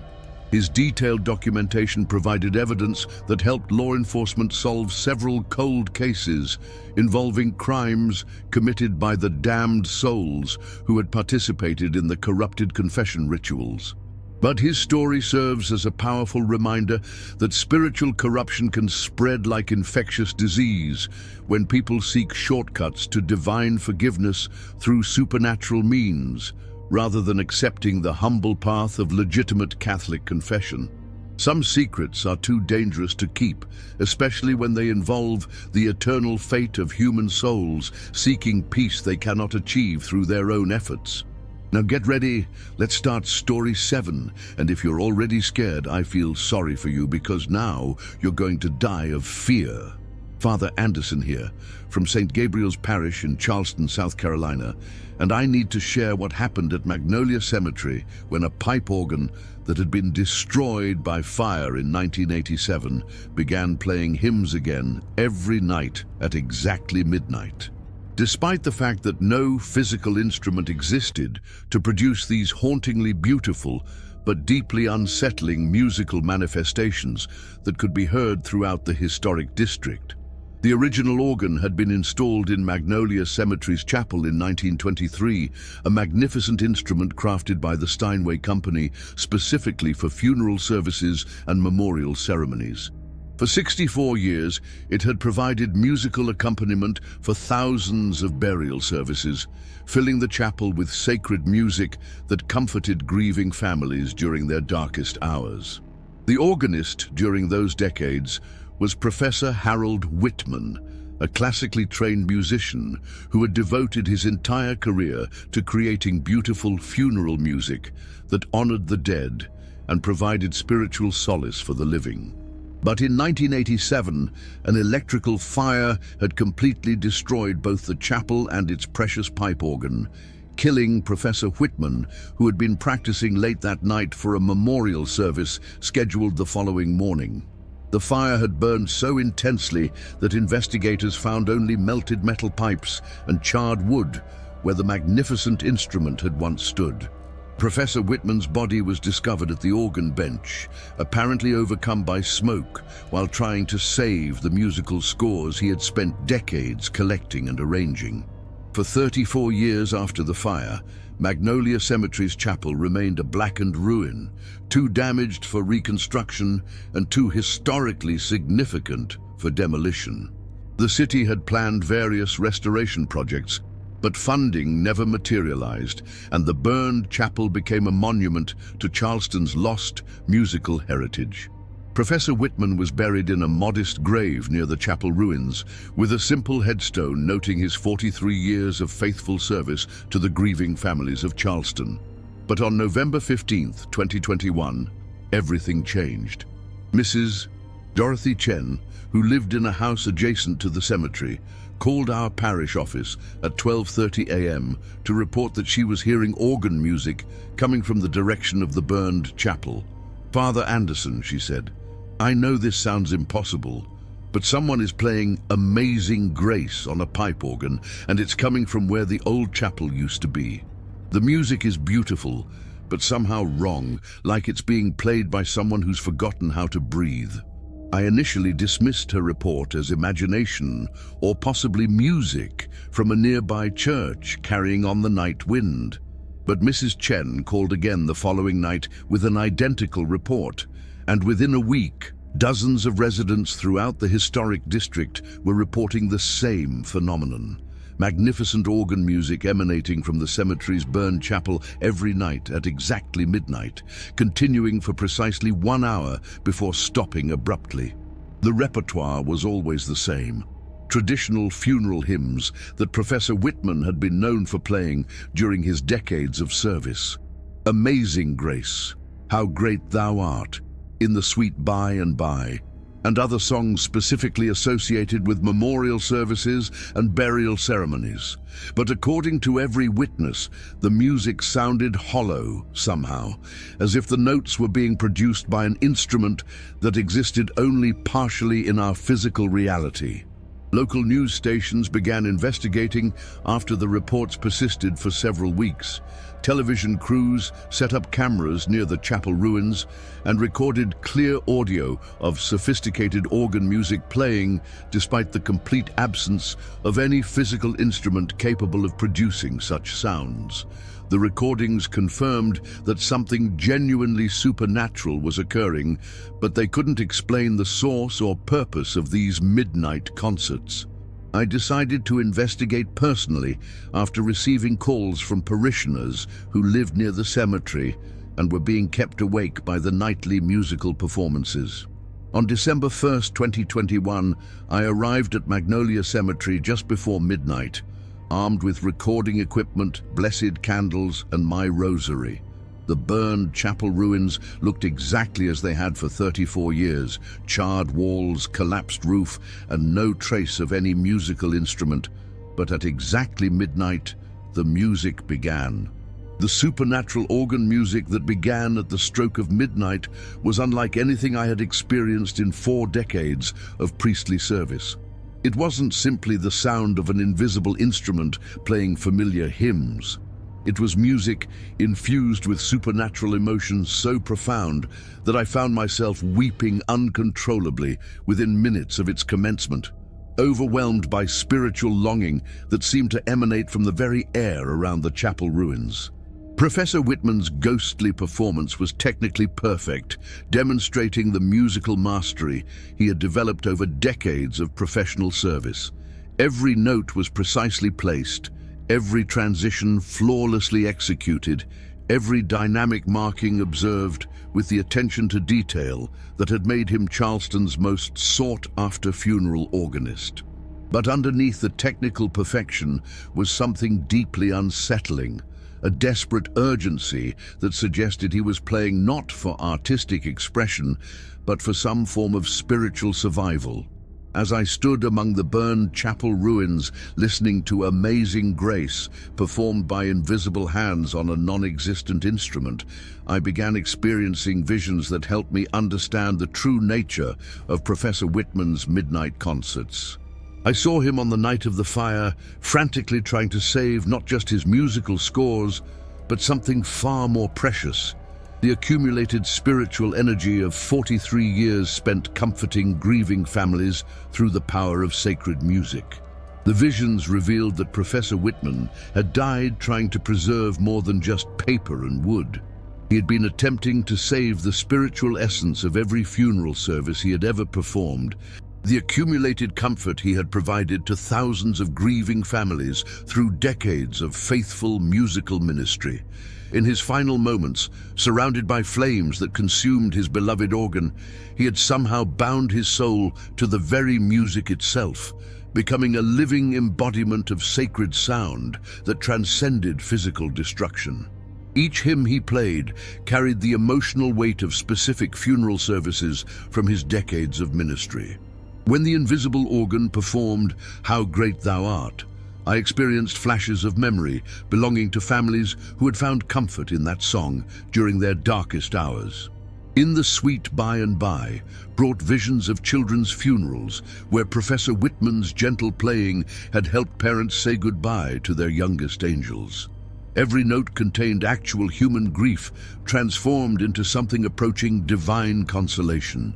But Professor Whitman's supernatural musical ministry had a darker purpose that gradually became apparent as his midnight concert continued. He wasn't simply replaying beautiful memories of past funeral services. He was actively trying to provide spiritual comfort for souls who had died without adequate grief counseling or proper burial rites. The burned chapel had become a supernatural concert hall where the unquiet dead gathered each night to receive the musical healing they had been denied during their earthly deaths. As my spiritual vision expanded, I began seeing the audience Professor Whitman was performing for each night. Dozens of translucent figures filled the burned chapel ruins, souls who had died suddenly in accidents, murders, or other traumatic circumstances that prevented their families from providing proper funeral services. They sat in ghostly pews that existed only in the spiritual realm, listening to organ music that offered the comfort and dignity their earthly deaths had lacked. "Father Anderson," a voice whispered beside me, and I turned to see Professor Whitman himself standing at what would have been the organ bench if any physical instrument existed. His appearance was exactly as I remembered from old parish photographs, but his clothes were singed and his hands showed burn marks that had somehow become part of his spiritual essence. "These souls need what I can provide," he explained, his voice carrying the same desperate urgency that infused his supernatural music. "They died without proper goodbye, without music to ease their passage, without anyone to acknowledge their spiritual needs. I cannot rest until every soul in Charleston has received the musical comfort they deserve." I realized then that Professor Whitman's midnight concerts weren't random supernatural manifestations. They were a form of posthumous ministry that had grown beyond his original intentions. What had begun as an attempt to preserve his life's work had evolved into a compulsive need to provide musical healing for every traumatized soul in Charleston's spiritual vicinity, a task that could never be completed because new tragic deaths occurred constantly. Understanding the true nature of Professor Whitman's supernatural ministry, I knew that traditional exorcism wouldn't be appropriate for someone whose intentions were genuinely charitable, even if his methods had become spiritually unhealthy. Instead, I approached him as I would any parishioner seeking guidance about an overwhelming sense of religious duty that was preventing him from finding personal peace.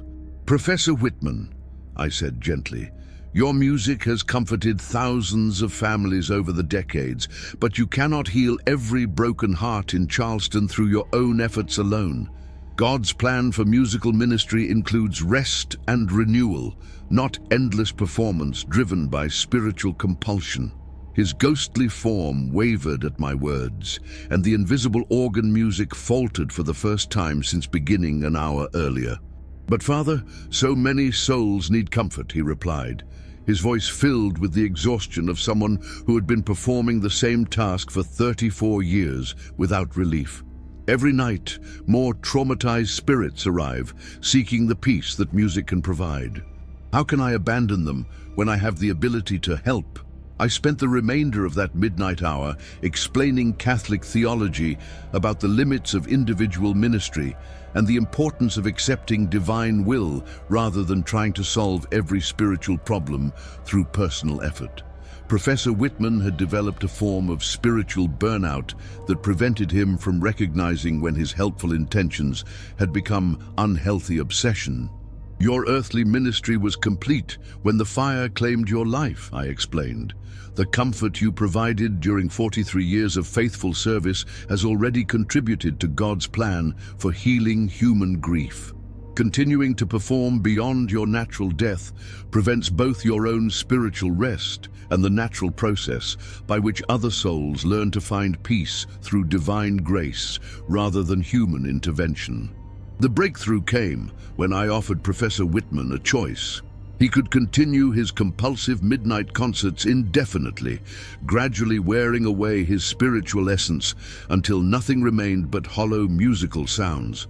Or he could trust God to provide musical comfort for traumatized souls through other means, while he finally accepted the rest he had earned through decades of faithful service.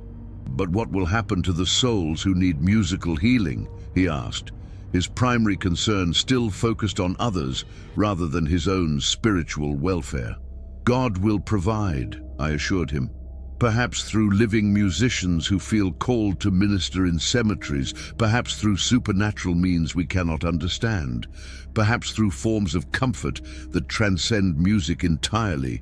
Your responsibility is to trust divine providence rather than assuming you must personally solve every spiritual problem you encounter." Professor Whitman's ghostly form grew brighter as he considered my words, and I could see decades of accumulated spiritual exhaustion beginning to lift from his ethereal shoulders. "I have been so tired," he admitted, "playing the same songs every night for 34 years, watching the same traumatized souls return repeatedly because my music provides only temporary comfort rather than permanent healing." Together, we performed a modified version of Catholic last rites specifically adapted for souls who had died years earlier but remained trapped by their own well-intentioned but misguided attempts to continue earthly ministry beyond natural death. I granted Professor Whitman absolution for the spiritual pride that had convinced him he was indispensable to God's plan for comforting grieving souls. As I spoke the final blessing, Professor Whitman approached the invisible organ bench one last time and played a single, perfect rendition of Amazing Grace that contained all the love, skill, and devotion he had poured into his musical ministry over nearly 8 decades of life and supernatural service. When the last note faded into Charleston's midnight air, he smiled with profound relief and dissolved into golden light that rose toward heaven like musical notes made visible. The traumatized souls who had gathered nightly for his concerts didn't disappear immediately, but they no longer seemed desperate for supernatural comfort. Several approached me directly, expressing gratitude for Professor Whitman's decades of posthumous service and indicating they now felt ready to seek peace through more traditional spiritual means rather than depending on one individual's endless musical performances. Since that December night, Magnolia Cemetery has been peacefully quiet during midnight hours. But something beautiful emerged from Professor Whitman's supernatural ministry. Several living musicians in Charleston have reported feeling called to perform memorial concerts in various cemeteries throughout the historic district, providing musical comfort for grieving families through natural rather than supernatural means. Professor Whitman's story reminds us that even the most charitable intentions can become spiritually unhealthy when we refuse to trust God's broader plan for meeting human needs. True Christian ministry includes knowing when to rest and allowing others to continue the work we began, rather than clinging to responsibilities that prevent both our own peace and the natural development of divine grace in the world around us. Sometimes the greatest act of faith is letting go of our desire to help everyone personally and trusting that God's love operates through means far greater than any individual human effort. Now get ready, let's start story 8. And if you're already scared, I feel sorry for you because now you're going to die of fear. I'm Father Martinez from Our Lady of Guadalupe Parish in Tucson, Arizona, and I need to share the tragic story of Elena Vasquez, a professional funeral photographer who discovered that her camera was capturing more than just images of grieving families. It was somehow stealing fragments of souls from everyone she photographed. trapping their spiritual essence in her digital files and preventing them from achieving complete peace after death.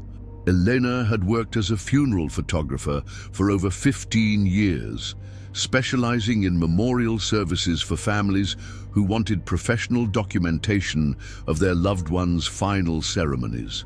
Her work was considered among the finest in Arizona, combining technical excellence with genuine sensitivity for families experiencing the worst moments of their lives. She approached each assignment with reverence and respect, understanding that her photographs would become precious family heirlooms, preserving memories of final goodbyes. The supernatural phenomena began subtly in March 2020, when Elena started noticing strange anomalies in her digital photographs that couldn't be explained by equipment malfunction or lighting conditions. Faces of deceased individuals appeared unusually vivid and lifelike in her images, as if the camera was capturing something beyond mere reflected light.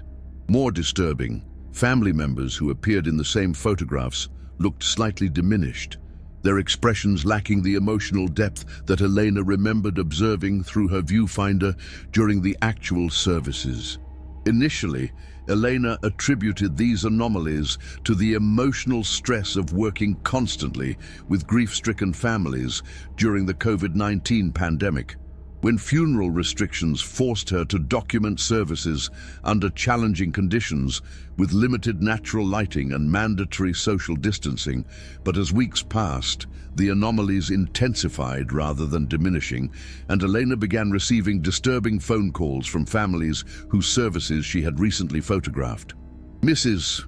Vasquez," one caller reported, "ever since my mother's funeral last month, I've been feeling like something is missing from inside me. I look at the beautiful photographs you took, but instead of bringing comfort, they make me feel empty somehow, like you captured something important that I can't get back." Similar reports came from dozens of families over the following months.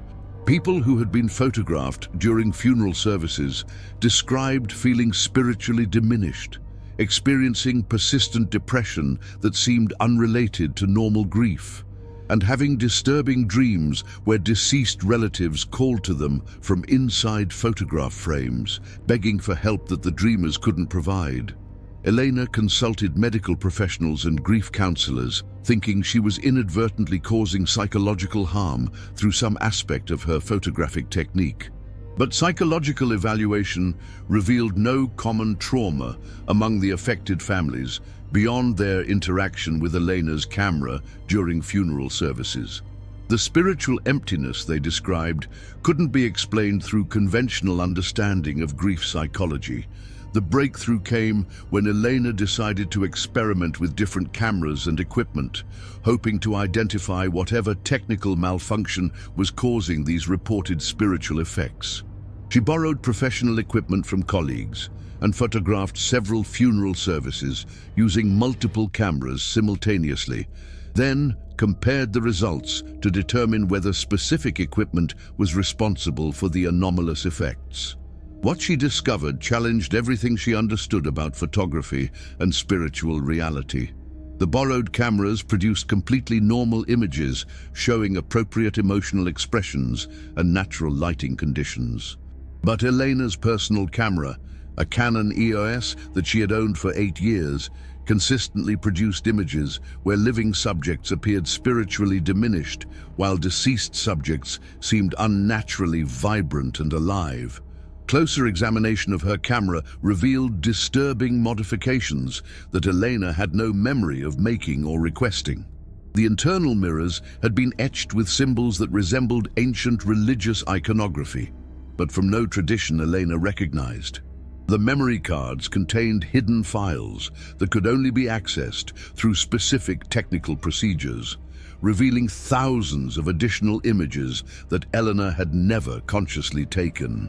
These hidden images showed the same funeral scenes from Elena's conscious photography, but from impossible angles and perspectives that suggested her camera was somehow operating independently of her conscious control. More disturbing, the hidden images revealed spectral figures standing beside living family members during funeral services, deceased relatives who had attended their own memorial ceremonies but remained invisible to everyone except Elena's mysteriously modified camera. Elena's investigation into her camera's mysterious modifications led her to discover that she had inherited the equipment from her predecessor, Miguel Santos, a funeral photographer who had died under mysterious circumstances in 2012. According to records Elena found in storage boxes that came with the camera equipment, Miguel had been experimenting with what he called spiritual photography, techniques designed to capture the souls of deceased individuals to prevent them from departing the earthly realm. Miguel's handwritten notes, which Elena discovered hidden inside the camera case, revealed his theory that death photography could serve a noble purpose by preserving the spiritual essence of loved ones for families who weren't ready to say goodbye permanently. He had apparently modified the camera using symbols and procedures borrowed from pre-Columbian religious traditions that promised to capture souls in silver mirrors, referring to the camera's internal reflection system. "If we can preserve their spirits in photographs," Miguel had written, "families can maintain connections with deceased loved ones that transcend physical death.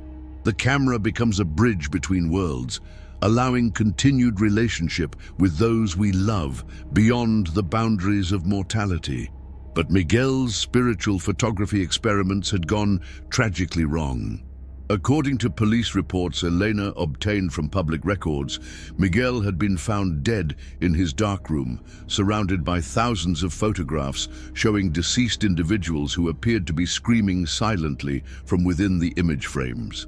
His cause of death was listed as cardiac arrest, but witnesses reported that his body showed no signs of heart disease, and his expression suggested he had died in a state of absolute terror. Elena realized that she had been unknowingly continuing Miguel's experiments for 8 years, using his modified camera to trap souls who should have been allowed to rest in peace. Every photograph she had taken during funeral services had captured and imprisoned fragments of spiritual essence from both the deceased individuals being honored and the living family members attending the ceremonies. The hidden files in her camera contained thousands of soul fragments, representing 8 years of funeral photography, creating a digital prison where trapped spirits existed in a state between life and death. The deceased individuals appeared vibrant in her photographs because they were literally trapped within the digital files, unable to move on to whatever afterlife awaited them. The living family members appeared diminished because portions of their souls had been captured alongside the intended subjects. Elena immediately contacted our parish office, explaining the supernatural crisis and begging for spiritual intervention to release the trapped souls before more damage could be done. She brought her camera and all related equipment to our church, along with Miguel's notes and thousands of photographs spanning her entire career in funeral photography. Working with Bishop Rodriguez and 2 priests trained in digital age spiritual warfare, we developed an unprecedented ritual combining traditional Catholic exorcism procedures with modern technology to address supernatural contamination that existed primarily in digital rather than physical form. This required blessing the camera equipment, cleansing the digital files through prayer over computer hardware, and offering formal absolution for souls trapped in electronic rather than physical prisons.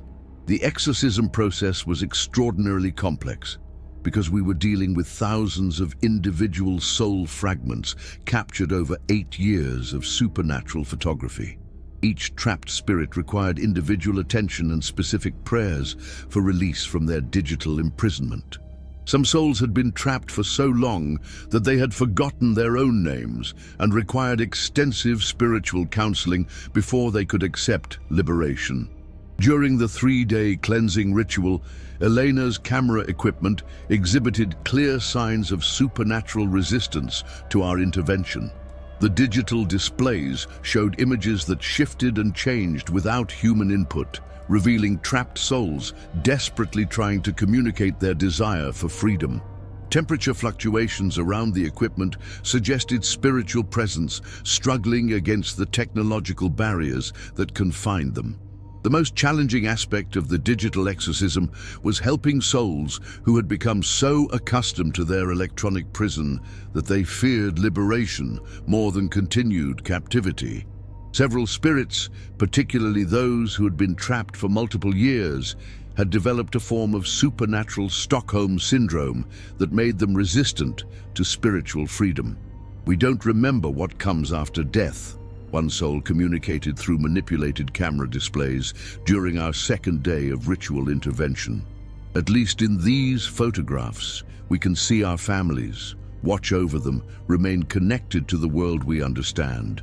What if releasing us means we disappear forever into unknown darkness?"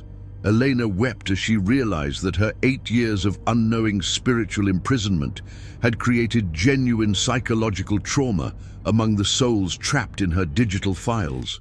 These spirits had been forced to watch their families grieve while being unable to communicate comfort or closure, creating a form of supernatural torture that violated the natural order of death and spiritual transition. Working with Vatican specialists in spiritual technology issues, we developed a modified liberation ritual that included detailed explanations of Catholic doctrine regarding life after death, assuring trapped souls that release from digital imprisonment would lead to divine judgment and possible paradise rather than annihilation or eternal darkness. God's plan for your souls extends far beyond what you can see from within these digital prisons, I explained during the ritual. Death is not an ending, but a beginning of eternal existence in God's presence. Your families love you enough to want you to find that peace rather than remaining trapped between worlds in electronic limbo. Gradually, the trapped souls began accepting liberation. As each spirit was released through our prayers and blessed technology procedures, Elena's camera equipment showed visible signs of spiritual cleansing. The mysterious symbols etched into the internal mirrors faded away. The hidden digital files deleted themselves permanently, and the supernatural modifications that Miguel Santos had made to the equipment reversed themselves through divine intervention. The final liberation occurred on our third day, when Elena herself volunteered to sacrifice her professional photography career by having the camera equipment completely destroyed through ritual fire, blessed with holy water and prayers for purification. This dramatic gesture convinced the last resistant souls that Elena genuinely prioritized their spiritual welfare over her own earthly concerns. I became a funeral photographer to help families preserve beautiful memories of their loved ones, Elena declared as we prepared the ritual fire. If my camera has been causing spiritual harm instead of spiritual comfort, then destroying it is the only ethical choice, regardless of the financial cost to my business. Many as the blessed fire consumed Miguel Santos's modified camera equipment, hundreds of souls simultaneously appeared in our church sanctuary, no longer trapped in digital form, but free to manifest as recognizable spirits, saying goodbye to their earthly existence. Families who had been photographed by Elena over 8 years later reported experiencing sudden, overwhelming sensations of peace and closure, as if their deceased relatives had finally been able to deliver messages of love and farewell that technological imprisonment had prevented.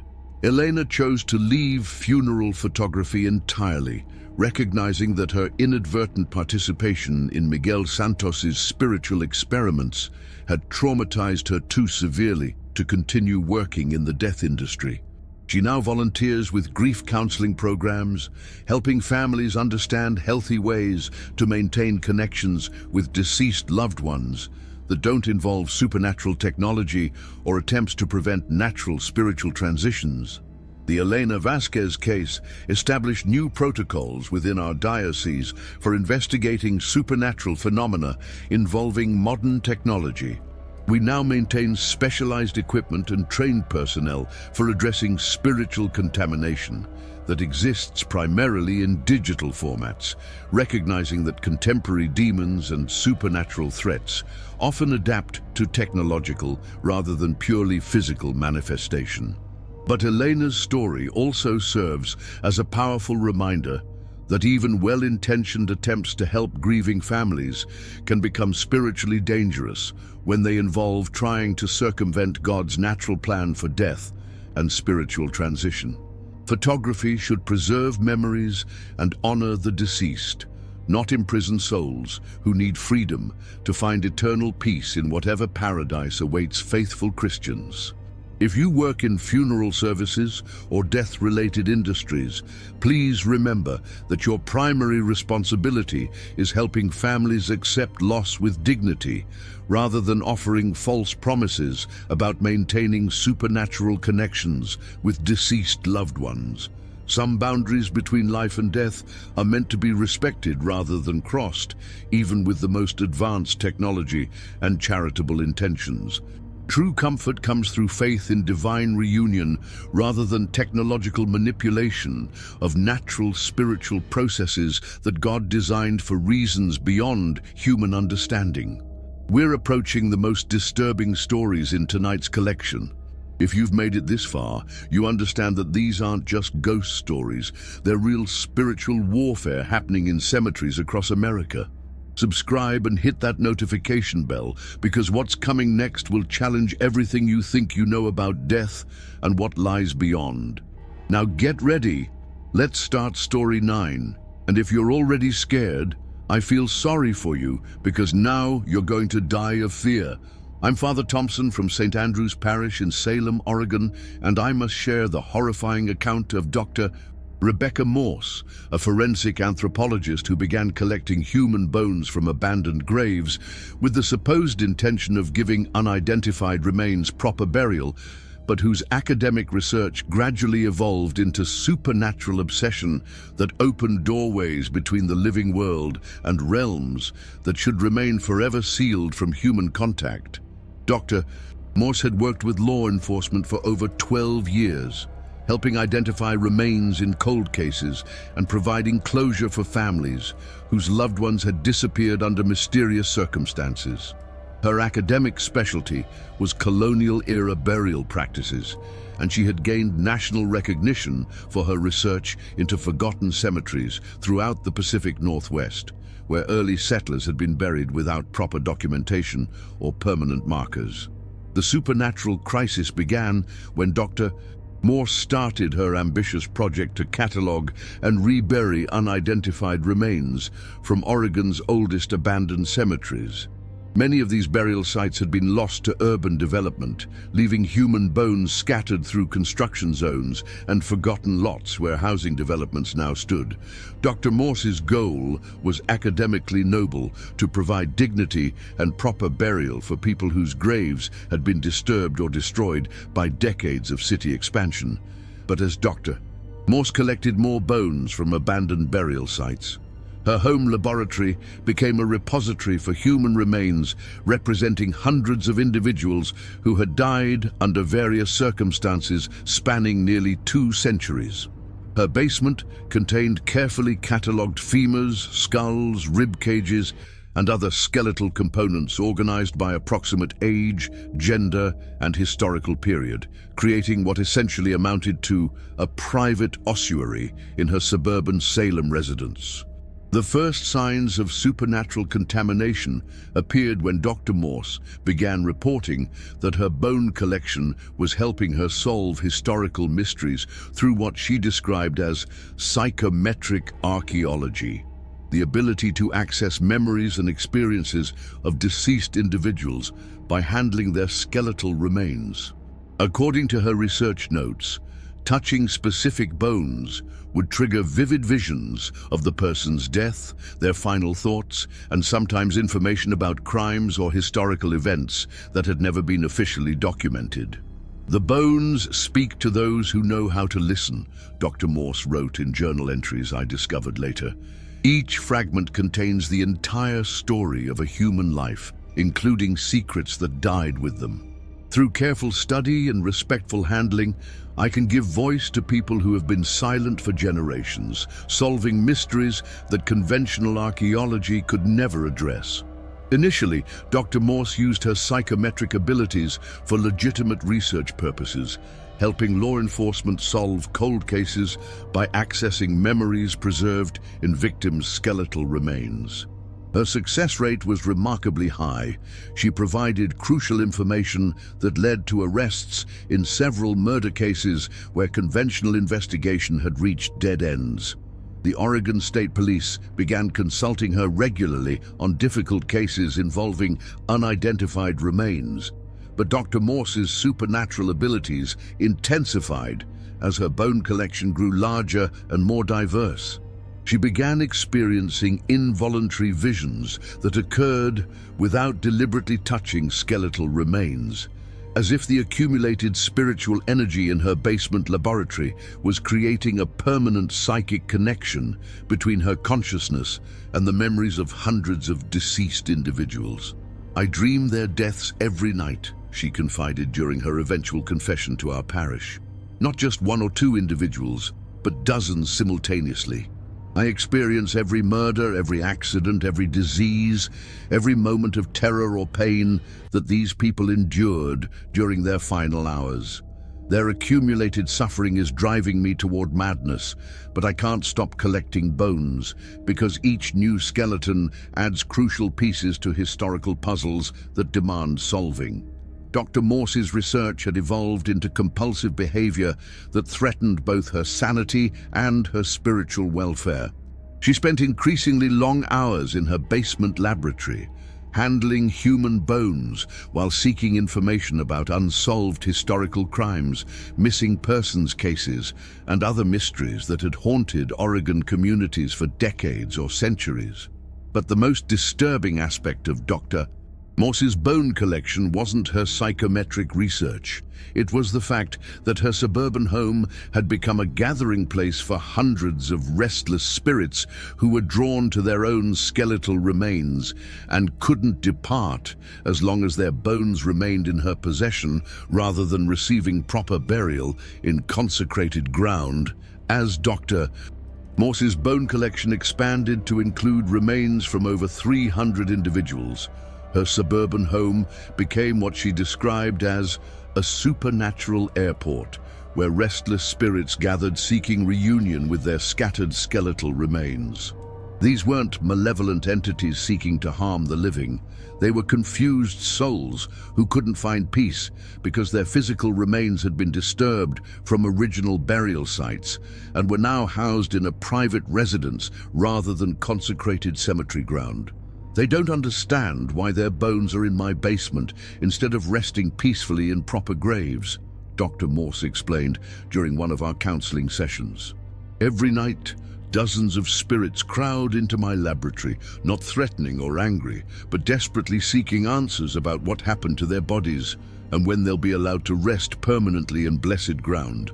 The supernatural overcrowding in Dr. Morse's home created atmospheric conditions that violated natural spiritual boundaries between the living and the dead. Her basement laboratory maintained temperatures consistently 15 degrees colder than the rest of the house, despite multiple heating systems and insulation improvements. Electronic equipment malfunctioned regularly. Digital cameras captured images of people who weren't physically present, and recording devices picked up voices speaking in languages and dialects from various historical periods. Dr. Morse had initially welcomed the spiritual manifestations as confirmation that her psychometric research was accessing genuine memories rather than psychological projection. But as the supernatural activity intensified beyond her ability to control or understand, she realized that her bone collection had created a spiritual crisis that threatened not only her own well-being, but the eternal peace of hundreds of souls who couldn't transition properly to whatever afterlife awaited them. I thought I was helping them by preserving their remains and researching their stories, she confided, tears streaming down her exhausted face. But I've actually created a spiritual prison where they're trapped between worlds, unable to rest because their bones are being held by a living person rather than returned to sacred ground where they belong. The situation deteriorated when Dr. Morse began losing the ability to distinguish between her own memories and the accumulated experiences of hundreds of deceased individuals whose bones she had handled during years of psychometric research. She would wake up confused about her own identity, sometimes believing she was a pioneer woman who had died in childbirth, other times convinced she was a murder victim from the 1950s, seeking justice for crimes that had never been solved. "I'm disappearing into their memories," she explained during our emergency consultation. 300 lifetimes of experiences are overwhelming my own consciousness. I can't remember what it feels like to be Rebecca Morse because I'm simultaneously experiencing the memories of hundreds of other people who lived and died under circumstances I've absorbed through handling their skeletal remains. Dr. Morse's family contacted our parish when she stopped recognizing them consistently and began speaking in historical dialects while addressing them by names of people who had been dead for decades or centuries. Her daughter reported finding her mother in the basement laboratory, having conversations with empty spaces, apparently responding to spirits that only Dr. Morse could perceive. Working with psychiatric professionals and Vatican specialists in supernatural phenomena, we determined that Dr. Morse was experiencing a form of spiritual possession involving multiple entities rather than traditional demonic influence. The hundreds of restless spirits gathering in her home weren't evil or malevolent. They were simply desperate for resolution and proper burial that would allow them to find eternal peace. The complexity of the situation required unprecedented intervention, combining psychological treatment for Dr. Morse's fractured consciousness with spiritual healing for hundreds of trapped souls whose disturbed remains had prevented their natural transition to afterlife.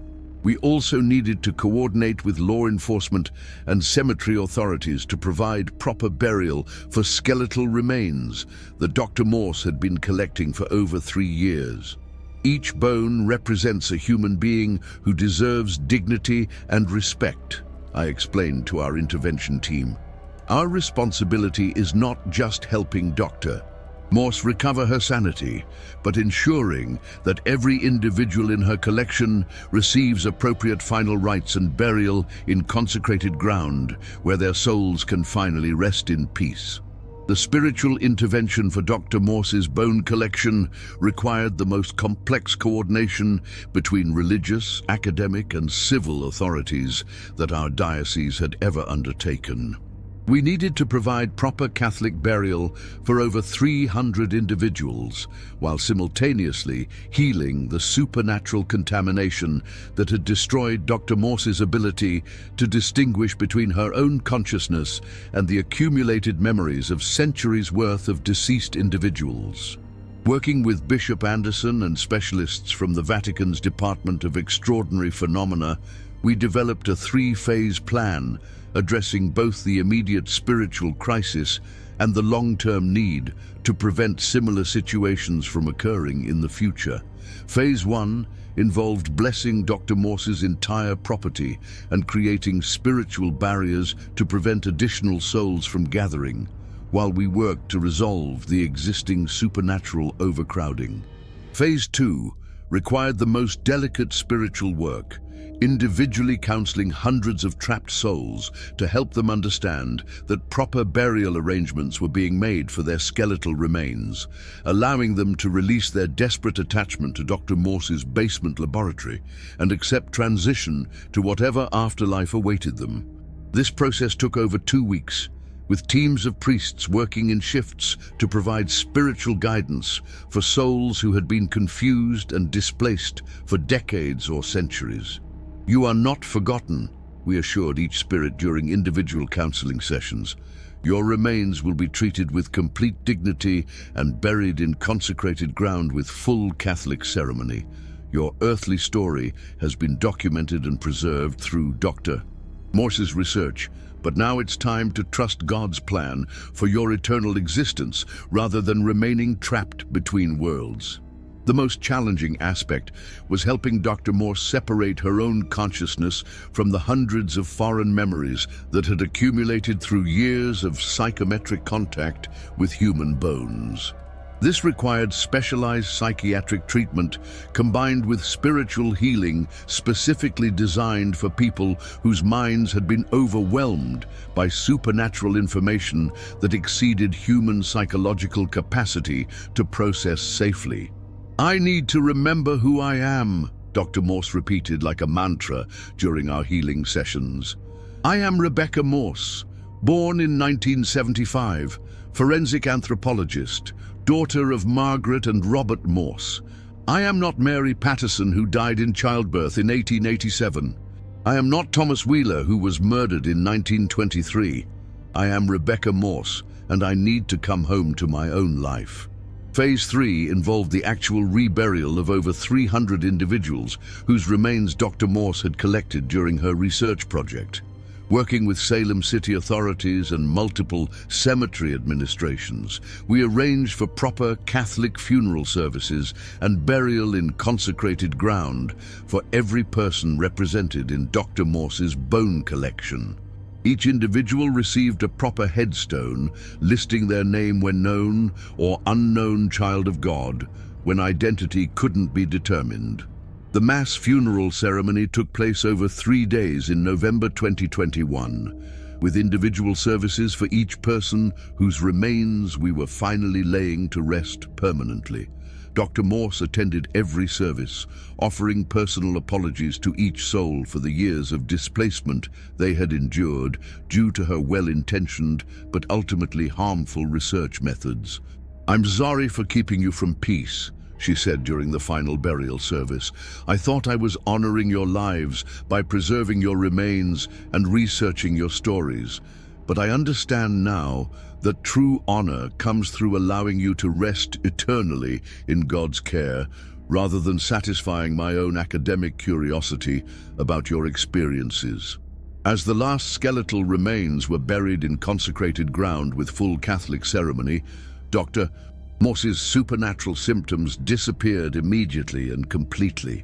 Her ability to distinguish between her own memories and foreign experiences returned fully.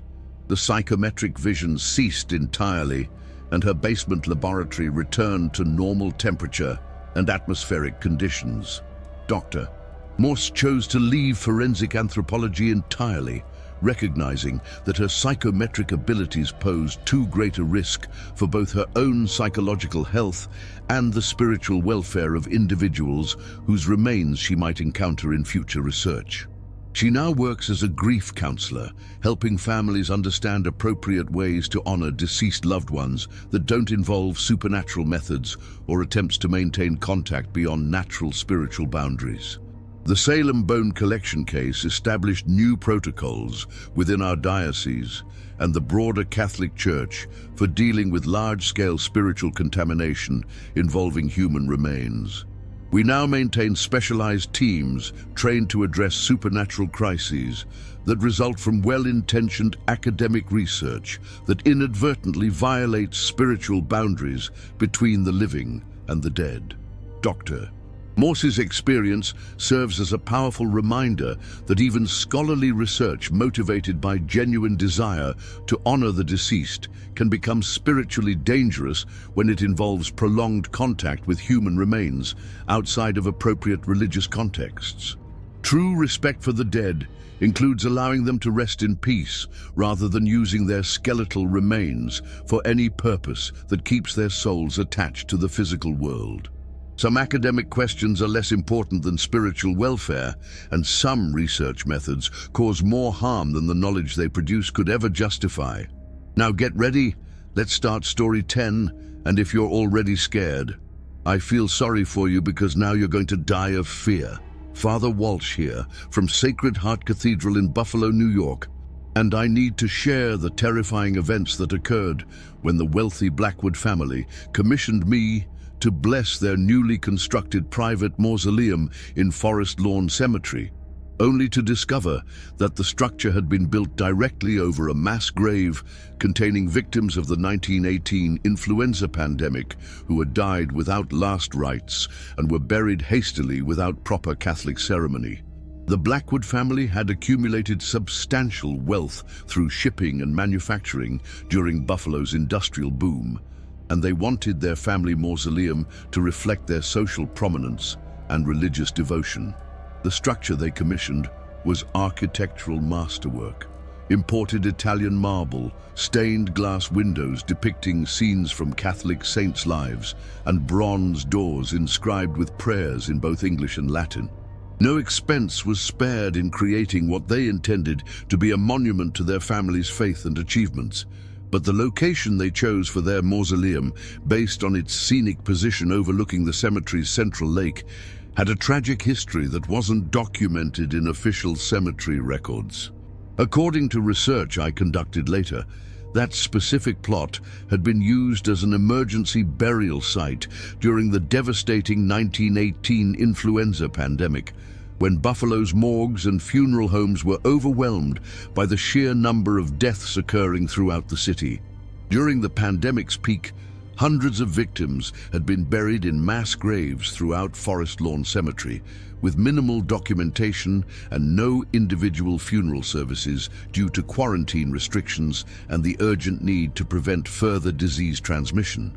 Many of these emergency burials involved Catholic families who were denied traditional last rites because priests were either ill themselves or prohibited from conducting normal religious ceremonies due to public health emergency regulations. The Blackwood family was unaware of this tragic history when they selected their mausoleum site. Cemetery management had no comprehensive records indicating which areas contained pandemic victims, and the mass graves had been covered with standard landscaping that gave no indication of the hundreds of souls resting beneath the carefully maintained grass and decorative plantings. Construction of the Blackwood Mausoleum proceeded normally for several months until workers began excavating the foundation for the underground crypt where family members would be entombed. Instead of the empty earth they expected, construction equipment uncovered layer after layer of coffins and human remains, representing dozens of families who had been buried hastily during the pandemic emergency over a century earlier. The discovery should have halted construction immediately while authorities determined appropriate procedures for handling historic human remains. But the Blackwood family, facing substantial financial investment and timeline pressures for a family wedding planned to take place at the mausoleum, convinced cemetery management to proceed with construction while simply relocating the disturbed remains to other areas of the cemetery. This decision to prioritize convenience over proper spiritual respect for pandemic victims created the supernatural crisis that followed. The Blackwood Mausoleum was completed on schedule, but it had been built directly over the spiritual energy of hundreds of souls who had died without appropriate Catholic burial and whose remains had been disturbed and relocated without proper religious ceremony or acknowledgement of their tragic circumstances. I was called to bless the completed mausoleum in October 2019, 2 days before the Blackwood family wedding that was planned to take place in the structure's chapel area. The blessing ceremony should have been routine, a simple consecration of the space for religious purposes, followed by a brief service thanking God for the family's resources and their decision to create a permanent place for prayer and remembrance. But the moment I began reciting the blessing prayers, the atmospheric conditions inside the mausoleum became obviously supernatural. The temperature dropped dramatically despite the warm October weather. My voice echoed strangely, as if the marble walls were responding to sacred words in ways that defied acoustic principles, and I felt an overwhelming sense of spiritual distress that seemed to emanate from beneath the foundation itself. As I continued the blessing ceremony, supernatural manifestations intensified rather than diminishing under the influence of holy prayers. Cold spots appeared throughout the mausoleum despite the sophisticated heating system. The stained glass windows began rattling without any detectable wind, and I began hearing whispered voices in multiple languages speaking what sounded like desperate prayers for spiritual help that had been denied over a century earlier. Father, Father, we need last rites.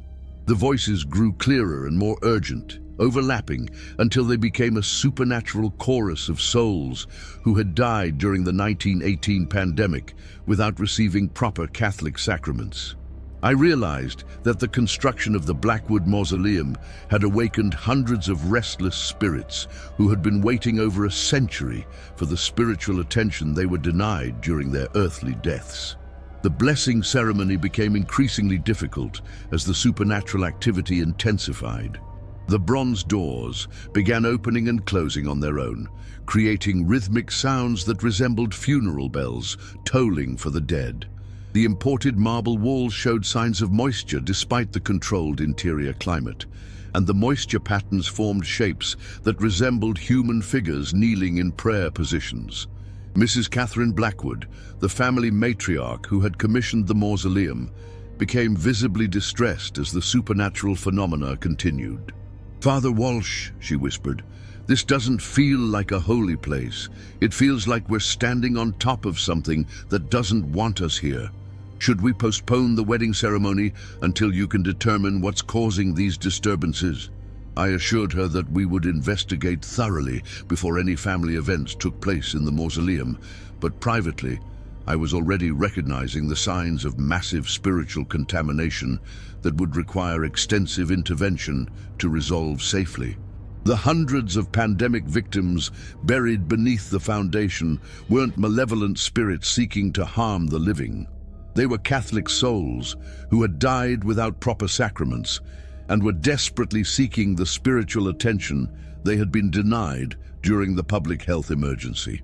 Over the following days, I researched the history of Forest Lawn Cemetery during the 1918 pandemic and discovered documentation that confirmed my worst fears.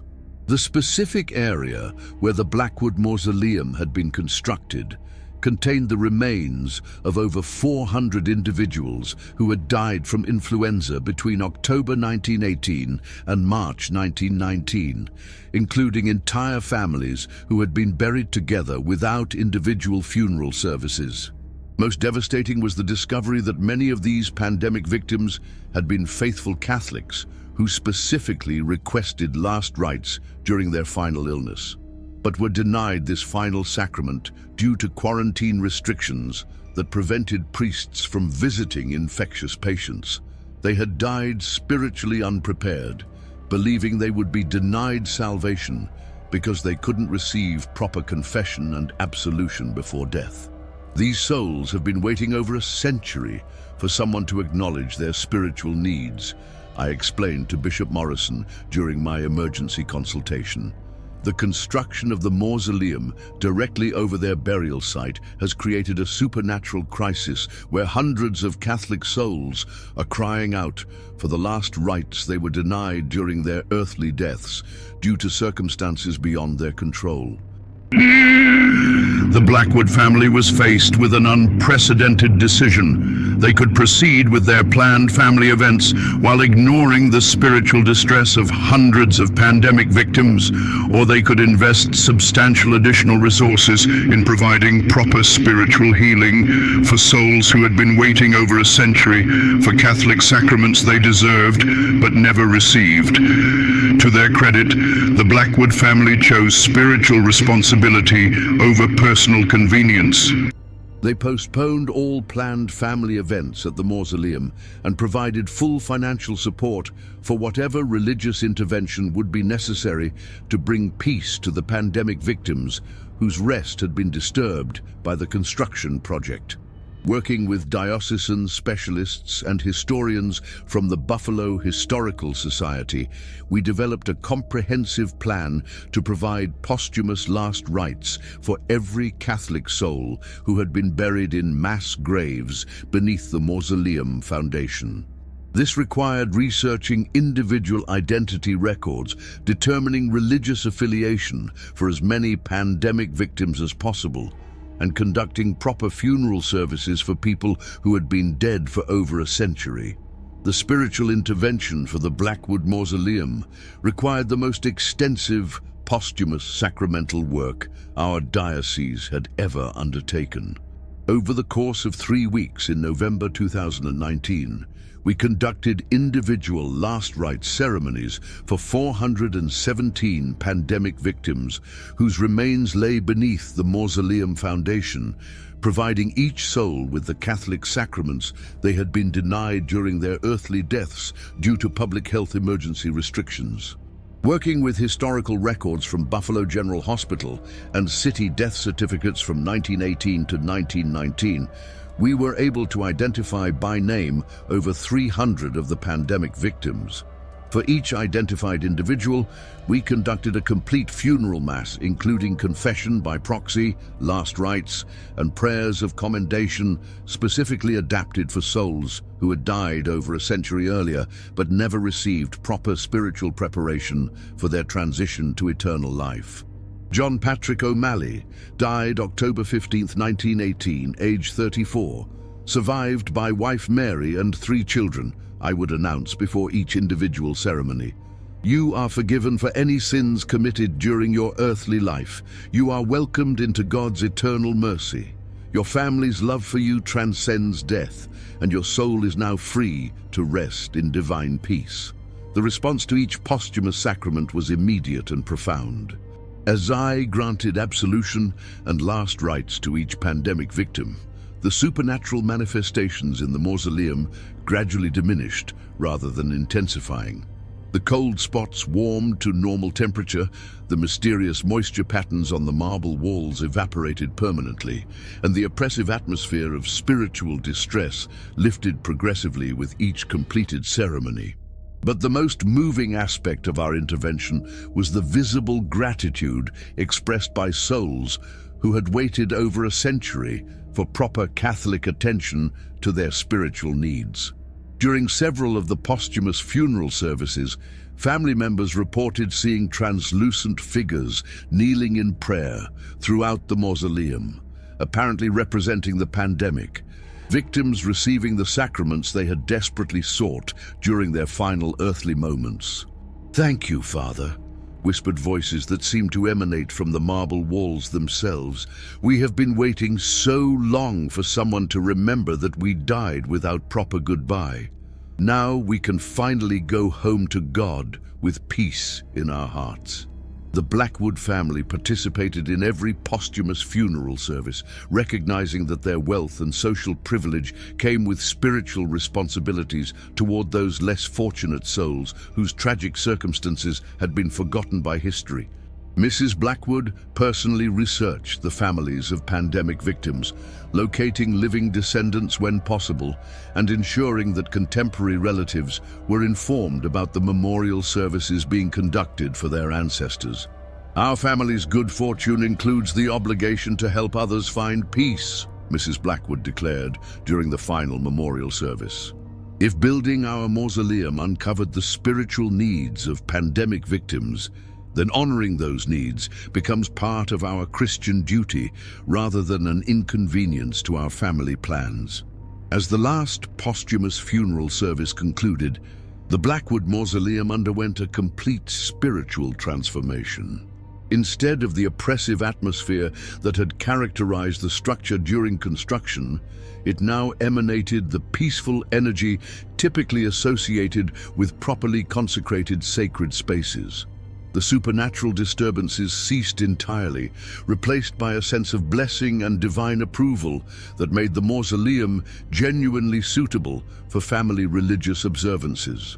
The Blackwood family's wedding ceremony finally took place in December 2019, but instead of the private family celebration originally planned, they invited descendants of pandemic victims to participate in a memorial service acknowledging the tragic history of the mausoleum site. This gesture of inclusion and respect created a powerful sense of community between living families and the spirits of those who had died over a century earlier. Since the completion of our spiritual intervention, the Blackwood Mausoleum has become a pilgrimage site for families researching relatives who died during the 1918 pandemic. The structure serves as both a private family burial place and a public memorial honoring pandemic victims who might otherwise have been forgotten by history.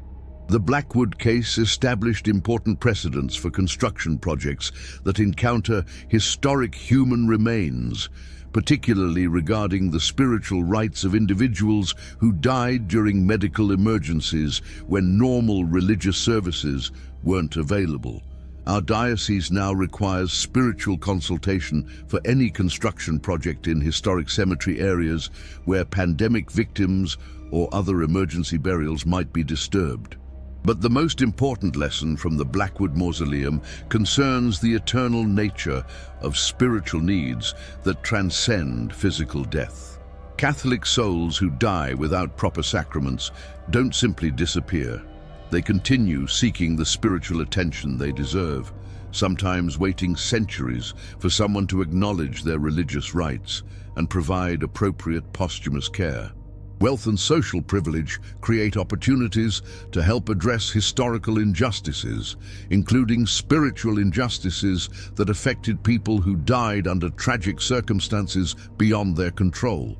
True Christian responsibility includes remembering the forgotten dead and ensuring that spiritual needs are met, regardless of how much time has passed since those needs first arose. Now get ready, let's start story 11. And if you're already scared, I feel sorry for you because now you're going to die of fear. I'm Father Costa from St. Francis Parish in Napa Valley, California, and I must share the extraordinary case of Maria Santos, the night gardener at Valley of the Moon Cemetery, who discovered that the flowers she planted on neglected graves were growing with supernatural properties that revealed the hidden sins and final wishes of the deceased individuals buried beneath them, creating a supernatural garden where the dead communicated through botanical manifestations that challenged everything we understand about plant life and spiritual communication. Maria had worked as a cemetery gardener for over 20 years, specializing in maintaining memorial gardens and ensuring that every gravesite received appropriate floral attention, regardless of whether families continued visiting or providing ongoing care. Her particular passion was adopting abandoned graves, burial sites where no living relatives remained to tend the plots or leave fresh flowers during holidays and anniversary dates. Every person deserves beautiful flowers, Maria would explain to anyone who asked about her after-hours volunteer work. Death doesn't diminish their worth as children of God. If their families can't tend their graves anymore, then I'll make sure they're remembered with dignity and beauty that honors their lives and their eternal souls. Maria's volunteer work seemed purely charitable until she began noticing unusual characteristics in the flowers she planted on abandoned graves. Instead of standard colors and growth patterns, these memorial flowers displayed extraordinary properties that seemed specifically related to the personalities, experiences, and spiritual conditions of the individuals buried beneath them. Roses planted on the grave of a woman who had died from domestic violence bloomed in colors that shifted between deep red and pure white, as if the flowers were expressing both the blood shed during her earthly suffering and the spiritual purity she had maintained despite her traumatic circumstances. Lilies placed on a child's grave grew to unusual heights and attracted butterflies that formed patterns resembling angels with outstretched wings. Initially, Maria attributed these botanical anomalies to soil conditions, climate variations, or her own emotional projection onto flowers she had planted with special care and attention. But as months passed, the supernatural characteristics of her cemetery garden became increasingly obvious and specifically connected to information about the deceased that Maria couldn't possibly have known through conventional means. Sunflowers planted on the grave of a man named Robert Chen consistently faced away from the sun throughout the day, violating natural heliotropism until Maria researched Robert's history and discovered he had been a compulsive gambler who had turned his back on his family's love and support during his final years. When Maria prayed specifically for Robert's soul and asked God to forgive his gambling addiction, the sunflowers immediately began following the sun normally. "The flowers are trying to tell me something about these people," Maria confided during her eventual consultation with our parish. "Each plant responds to the spiritual condition of whoever is buried beneath it. Happy, peaceful souls produce beautiful, healthy flowers. Troubled souls create plants that struggle or display unusual characteristics that seem to reflect their emotional state or unresolved earthly problems." Maria's supernatural garden attracted attention from other cemetery workers and occasional visitors who noticed that certain grave sites consistently produced extraordinarily beautiful flowers, while others struggled despite receiving identical care and attention. The patterns seemed random, until Maria began documenting correlations between plant characteristics and biographical information about the deceased individuals. Graves of people who had died at peace with God and their families consistently produced vigorous, colorful flowers that thrived in all weather conditions. Burial sites of individuals who had died with unresolved guilt, anger, or spiritual distress produced plants that showed signs of stress, unusual coloration, or growth patterns that violated normal botanical principles. But the most disturbing discovery was that some flowers in Maria's supernatural garden were actively trying to communicate specific information about crimes, family secrets, or final wishes that the deceased had never been able to express during their earthly lives. Maria began experiencing vivid dreams after working in certain areas of the cemetery, dreams that contained detailed information about the buried individuals that she later confirmed through obituaries, family interviews, and public records. "The yellow roses on Mrs. Patterson's grave keep growing in the shape of dollar signs," Maria reported during one of our counseling sessions. "Last night, I dreamed about her hiding money in her basement before she died, money that her family never found. When I researched her background, I discovered she had been a Depression-era survivor who distrusted banks and was known for hiding cash in unusual places." As Maria's supernatural gardening continued, she began receiving increasingly specific and urgent communications from deceased souls through the botanical manifestations they created in her carefully tended memorial plots. These weren't random spiritual phenomena.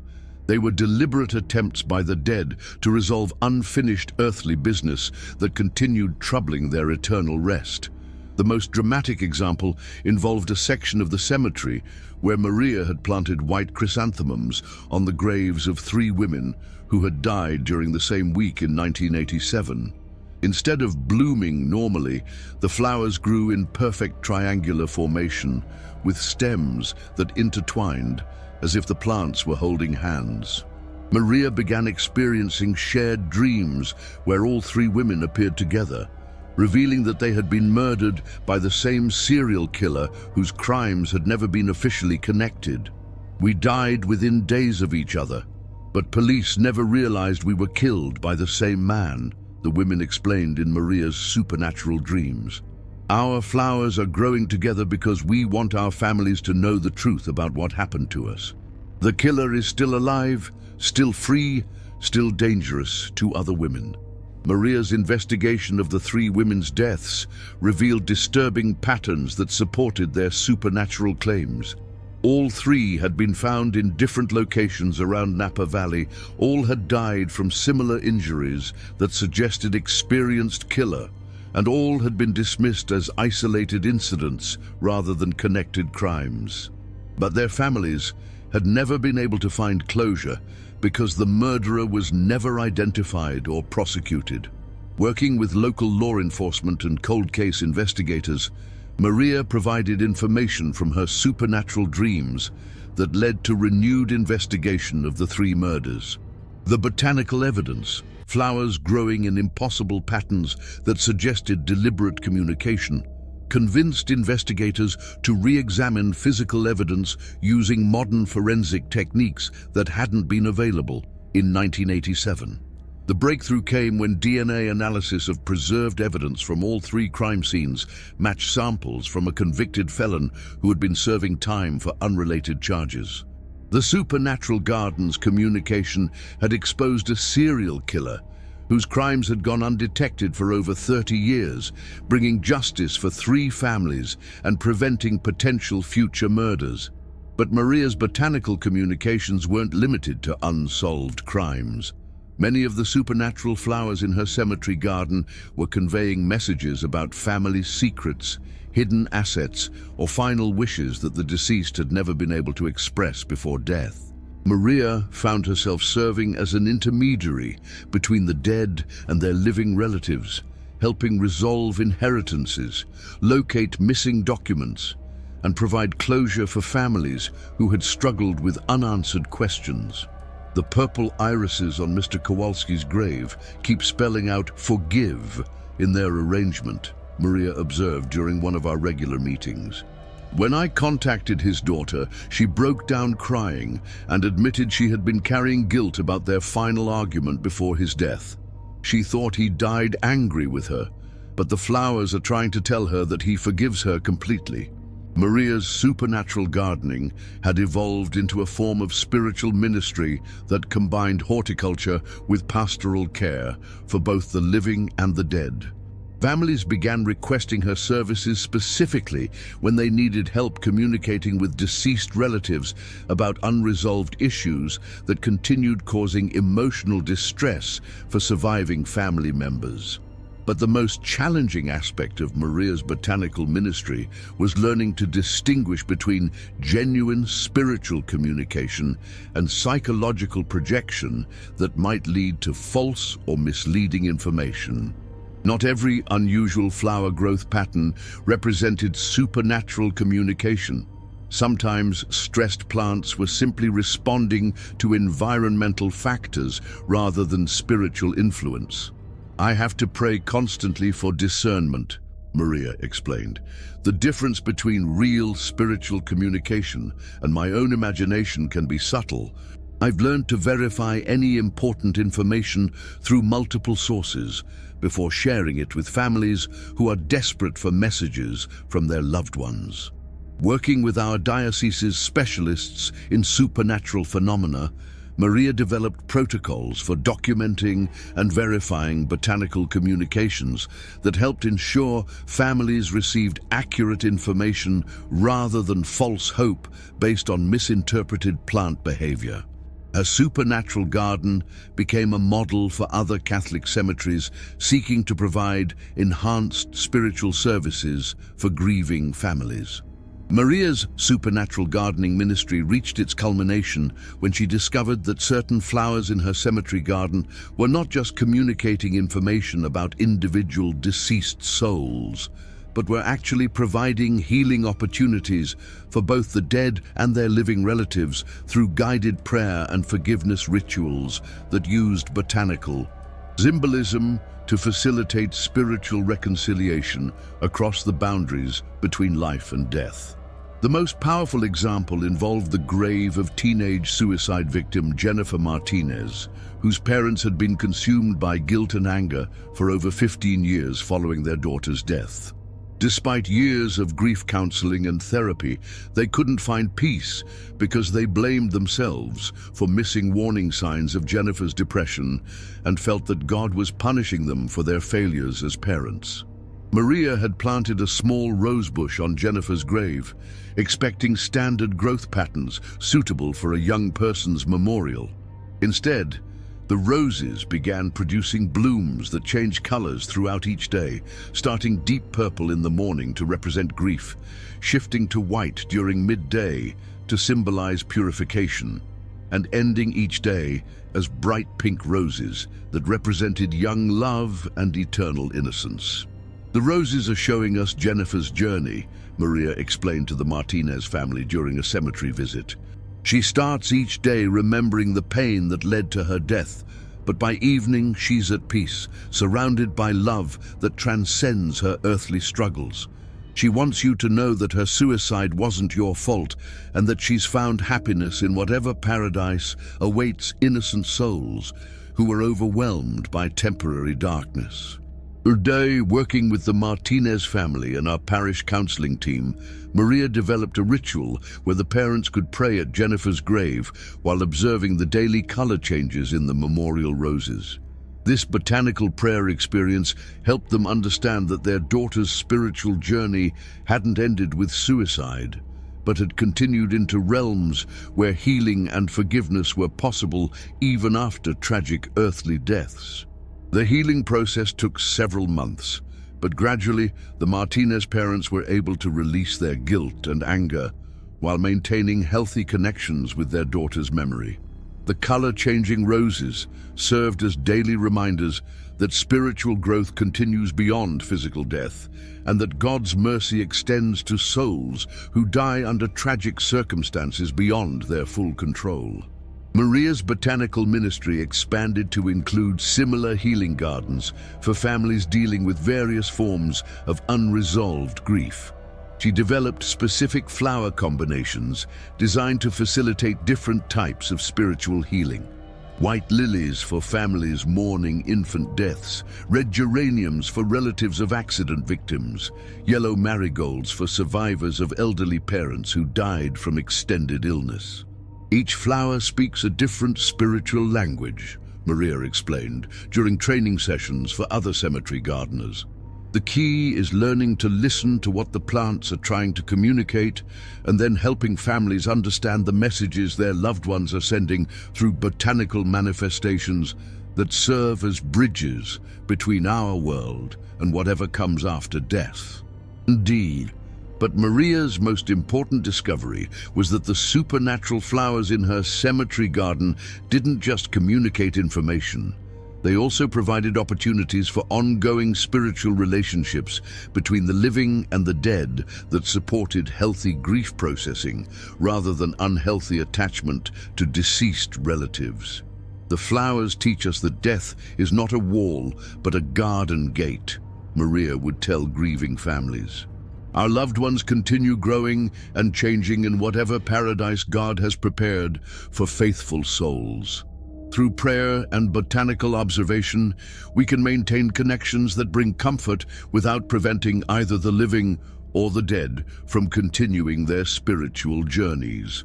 Maria's supernatural gardening ministry has now been formally recognized by our diocese as a legitimate form of spiritual counseling that combines horticultural therapy with pastoral care for grieving families. Her methods have been adopted by Catholic cemeteries throughout California, providing enhanced spiritual services that help both the living and the dead find peace through botanical communication and prayer-based healing rituals. The Valley of the Moon Cemetery has become a pilgrimage destination for families seeking supernatural assistance with unresolved grief issues. Maria continues her work there, tending both ordinary memorial gardens and supernatural flower beds that serve as communication channels between earth and whatever realms await Catholic souls after their earthly pilgrimage ends. Her story reminds us that God's creation includes mysteries beyond human understanding, including plants that respond to spiritual energy and facilitate communication between worlds that most people assume are permanently separated by death. True faith includes openness to supernatural manifestations that serve divine purposes, even when those manifestations challenge conventional understanding of botany, death, and spiritual reality. Sometimes the most profound spiritual truths are expressed through the simplest means. Flowers that bloom in impossible colors, plants that grow in meaningful patterns, and gardens that serve as sanctuaries where the living and the dead can find mutual healing through God's infinite capacity for love that transcends all boundaries. Now get ready, let's start story 12. And if you're already scared, I feel sorry for you, because now you're going to die of fear. I'm Father Gabriel from St. Michael's Cathedral in Detroit, Michigan, and I must conclude tonight's collection with the most personally disturbing case I've ever encountered. The night I was called to perform last rites for a dying man who claimed he could see every person buried in Sacred Heart Cemetery standing around his deathbed, waiting to welcome him into whatever realm awaits souls who have spent their earthly lives in service to the dead, but who revealed information about the afterlife that challenged everything I believed about death, judgment, and eternal existence. Thomas Brennan had served as Sacred Heart Cemetery's superintendent for 47 years, longer than any other individual in the cemetery's 150-year history.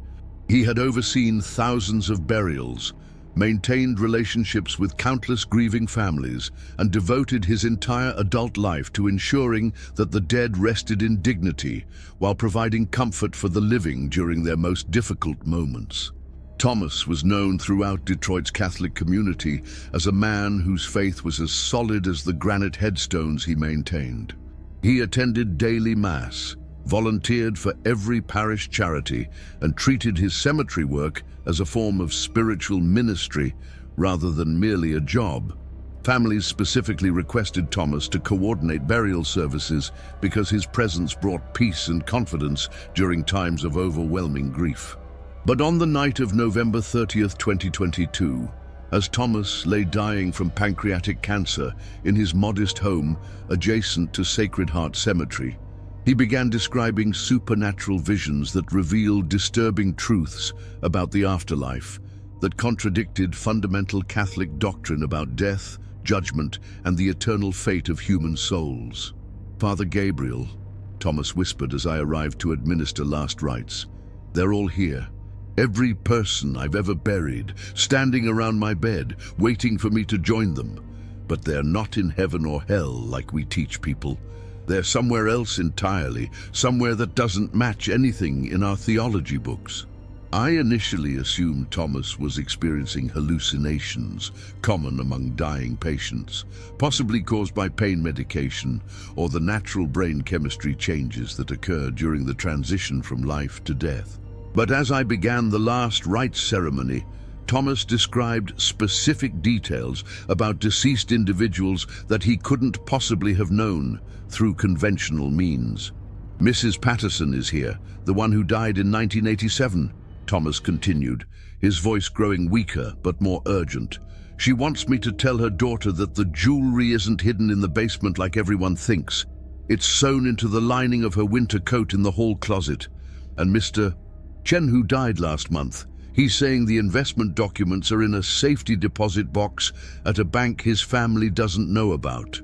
Thomas provided detailed information about dozens of deceased individuals, including specific messages for their living relatives about hidden assets, family secrets, and unresolved emotional issues.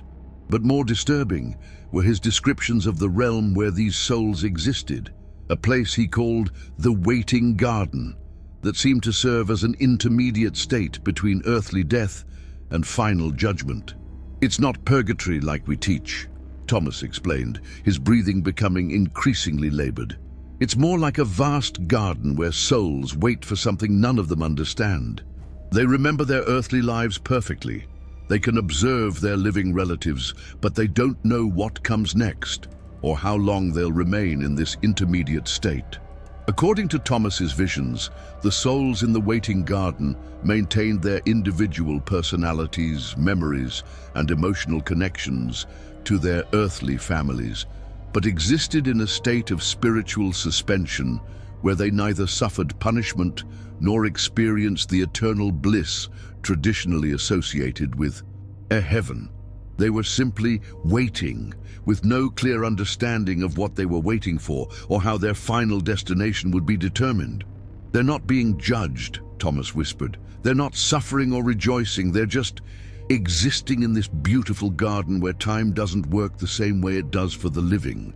Some have been there for decades, others for centuries, all waiting for something that might never come."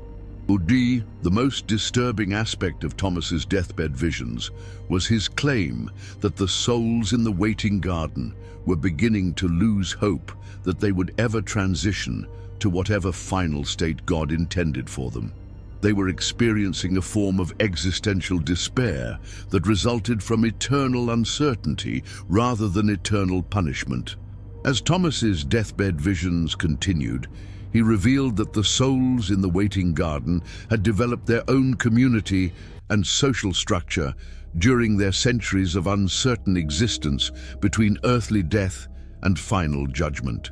They had established councils of elder souls who provided guidance for newly deceased individuals, created support systems for souls struggling with separation from their living families, and developed spiritual practices designed to maintain hope despite their endless uncertainty about their ultimate destiny. "They've built something beautiful there," Thomas whispered, his voice barely audible but filled with wonder. "The waiting garden has become its own paradise where souls care for each other while they wait for God to reveal whatever comes next.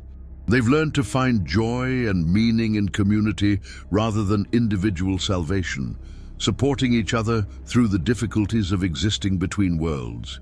But Thomas's visions also revealed darker aspects of the waiting garden that challenged Catholic teachings about the mercy and justice of divine judgment.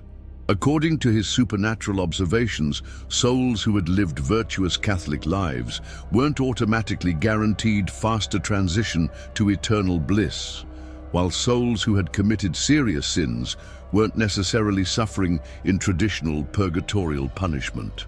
"Merit doesn't seem to matter in the way we teach people," Thomas explained, his breathing becoming increasingly difficult. "I see saints and sinners existing side by side in the waiting garden, all equally uncertain about their final fate. The woman who devoted her life to charity is waiting alongside the man who murdered his wife, both experiencing the same beautiful but indefinite existence." Thomas described witnessing souls who had been waiting in the garden for hundreds of years, including Catholic saints whose earthly lives should have guaranteed immediate entry into eternal paradise according to traditional church doctrine. These elevated souls served as leaders and counselors for other residents, but they had no more certainty about their ultimate destiny than the most troubled sinners. "Father Gabriel," Thomas continued, tears streaming down his gaunt face, "what if everything we've been teaching people about death is wrong? What if there is no immediate judgment, no clear division between heaven and hell? What if God's plan involves something completely different from what we've promised grieving families for centuries?" The theological implications of Thomas's visions were staggering. If accurate, they suggested that Catholic doctrine about immediate post-mortem judgment, purgatory, and the eternal states of heaven and hell might be incomplete or entirely incorrect. The waiting garden represented a form of afterlife that combined elements of various religious traditions while matching none of them precisely. But Thomas's most disturbing revelation concerned the purpose of the waiting garden and why souls remained there indefinitely rather than transitioning to their final eternal states. According to his supernatural visions, The garden served as a testing ground where souls learned to love and support each other without the motivations of earthly reward or punishment that had driven their behavior during life. They're learning to be good simply because goodness has value in itself, Thomas explained. No fear of hell, no promise of heaven, just the choice to treat other souls with kindness and compassion because that's what love requires. Maybe that's the real test, whether we can choose virtue without any external motivation beyond love itself. As Thomas approached his final moments, he began receiving communications from the souls in the waiting garden about his own impending transition. They were preparing to welcome him into their community, but they were also entrusting him with messages for the living world about the true nature of death and the afterlife that awaited all human souls. "Tell people not to fear death," Thomas whispered during his last conscious moments, "but also tell them not to expect the afterlife we've been promising. It's more beautiful and more uncertain than our theology suggests. The dead are happy, but they're still waiting for something none of us understand." Thomas Brennan died peacefully at 3:17 a.m. on December 1st, 2022, his final words expressing gratitude for the vision of the waiting garden and the opportunity to understand what awaited him beyond earthly existence. But his deathbed revelations left me facing the most profound theological crisis of my 40-year priesthood, questioning fundamental doctrines I had taught to thousands of parishioners and wondering whether the Catholic Church's understanding of death and the afterlife might require dramatic revision. In the days following Thomas's death, I struggled to reconcile his supernatural visions with established Catholic theology about immediate post-mortem judgment, purgatory, and the eternal states of heaven and hell. His descriptions of the waiting garden didn't contradict Catholic doctrine about God's mercy and justice, but they suggested that divine judgment might operate according to principles and timelines completely different from traditional church teachings. The verification came when I investigated the specific information Thomas had provided about deceased cemetery residents during his final visions. Contact with living family members confirmed extraordinary accuracy in his posthumous messages about hidden assets, family secrets, and unresolved emotional issues. Thomas had accurately described the location of Mrs. Patterson's hidden jewelry, Mr. Chen's secret bank accounts, and dozens of other details he couldn't possibly have known through conventional means. But the most compelling evidence supporting Thomas's visions was the profound change in my own spiritual perspective that occurred during the weeks following his death. I began experiencing dreams where I glimpsed the waiting garden myself, a vast, beautiful landscape where souls existed in a state of peaceful uncertainty, supporting each other while waiting for whatever divine plan would determine their ultimate destiny. These dreams weren't disturbing or frightening like typical nightmares about death and judgment. Instead, they were profoundly comforting, suggesting that the afterlife involved continuing growth, learning, and relationship rather than static reward or punishment based on earthly performance. The souls in the waiting garden were engaged in ongoing spiritual development that prepared them for whatever came next in God's infinite plan. Working with theological scholars at the Vatican and comparing Thomas's revelations with mystical experiences reported by saints throughout Catholic history, I discovered that his visions weren't entirely unprecedented. Several canonized saints had reported similar glimpses of intermediate states where souls continued their spiritual journey after earthly death, waiting for final union with God according to divine timing rather than human expectations. "The mystery of death exceeds human understanding," explained Cardinal Santos during my consultation about Thomas's case. While the Church teaches definitive doctrine about the reality of heaven, hell, and purgatory, the specific mechanisms and timing of divine judgment remain beyond complete human comprehension. Thomas's visions might represent authentic spiritual insight into aspects of the afterlife that exceed traditional theological categories. Rather than contradicting Catholic faith, Thomas's revelation about the waiting garden seemed to expand understanding of God's infinite mercy and the complexity of spiritual existence beyond earthly life. The souls he described weren't suffering or being punished, but were continuing their relationship with God through community, growth, and patient trust in divine wisdom that operated according to eternal rather than temporal priorities. I have chosen to share Thomas's story not to undermine Catholic doctrine about death and the afterlife, but to encourage deeper faith in God's infinite capacity for love and mercy that may exceed human theological constructs. The waiting garden represents hope that divine judgment involves continued opportunity for spiritual growth rather than immediate final determination based on earthly performance alone. Since Thomas's death, I have modified my approach to funeral homilies and grief counseling, emphasizing trust in God's infinite wisdom rather than providing specific guarantees about the immediate fate of deceased loved ones. This shift has brought comfort to many families who were struggling with anxiety about whether their relatives were suffering in purgatory or had achieved immediate heavenly bliss.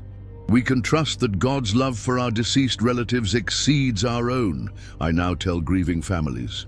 Whatever awaits them in the afterlife will be more beautiful and more just than we can imagine, whether that involves immediate paradise, continued spiritual growth, or forms of existence that transcend human understanding entirely. Thomas Brennan's final gift to our community was expanding our vision of divine possibility beyond the limitations of human theological certainty. The waiting garden reminds us that God's plan for human souls may be more mysterious, more generous, and more wonderful than any doctrine we could construct based on earthly experience alone. Death remains a mystery, but Thomas's visions suggest it's a beautiful mystery that leads to continued existence in God's infinite love, rather than the ending that so many people fear. Whether we call it heaven, the waiting garden, or something beyond human naming, the destination that awaits faithful souls exceeds our capacity to describe, but not our ability to trust in divine goodness. These 12 stories represent more than supernatural encounters. They're reminders that the boundary between our world and whatever lies beyond is thinner than most people realize. Each priest who shared these experiences was forever changed by glimpsing realities that challenge everything we think we know about death, judgment, and eternal existence. Whether you believe these accounts or dismiss them as elaborate fiction, one thing is certain: the dead don't always rest as peacefully as we assume. Their stories continue beyond the grave, sometimes seeking closure, sometimes offering comfort, sometimes warning us about dangers we can't see. But here's the real question that should keep you awake tonight. What will your own story be when death finally claims you? Will you rest in peace? Or will you become another restless spirit, seeking what you couldn't find during your earthly life?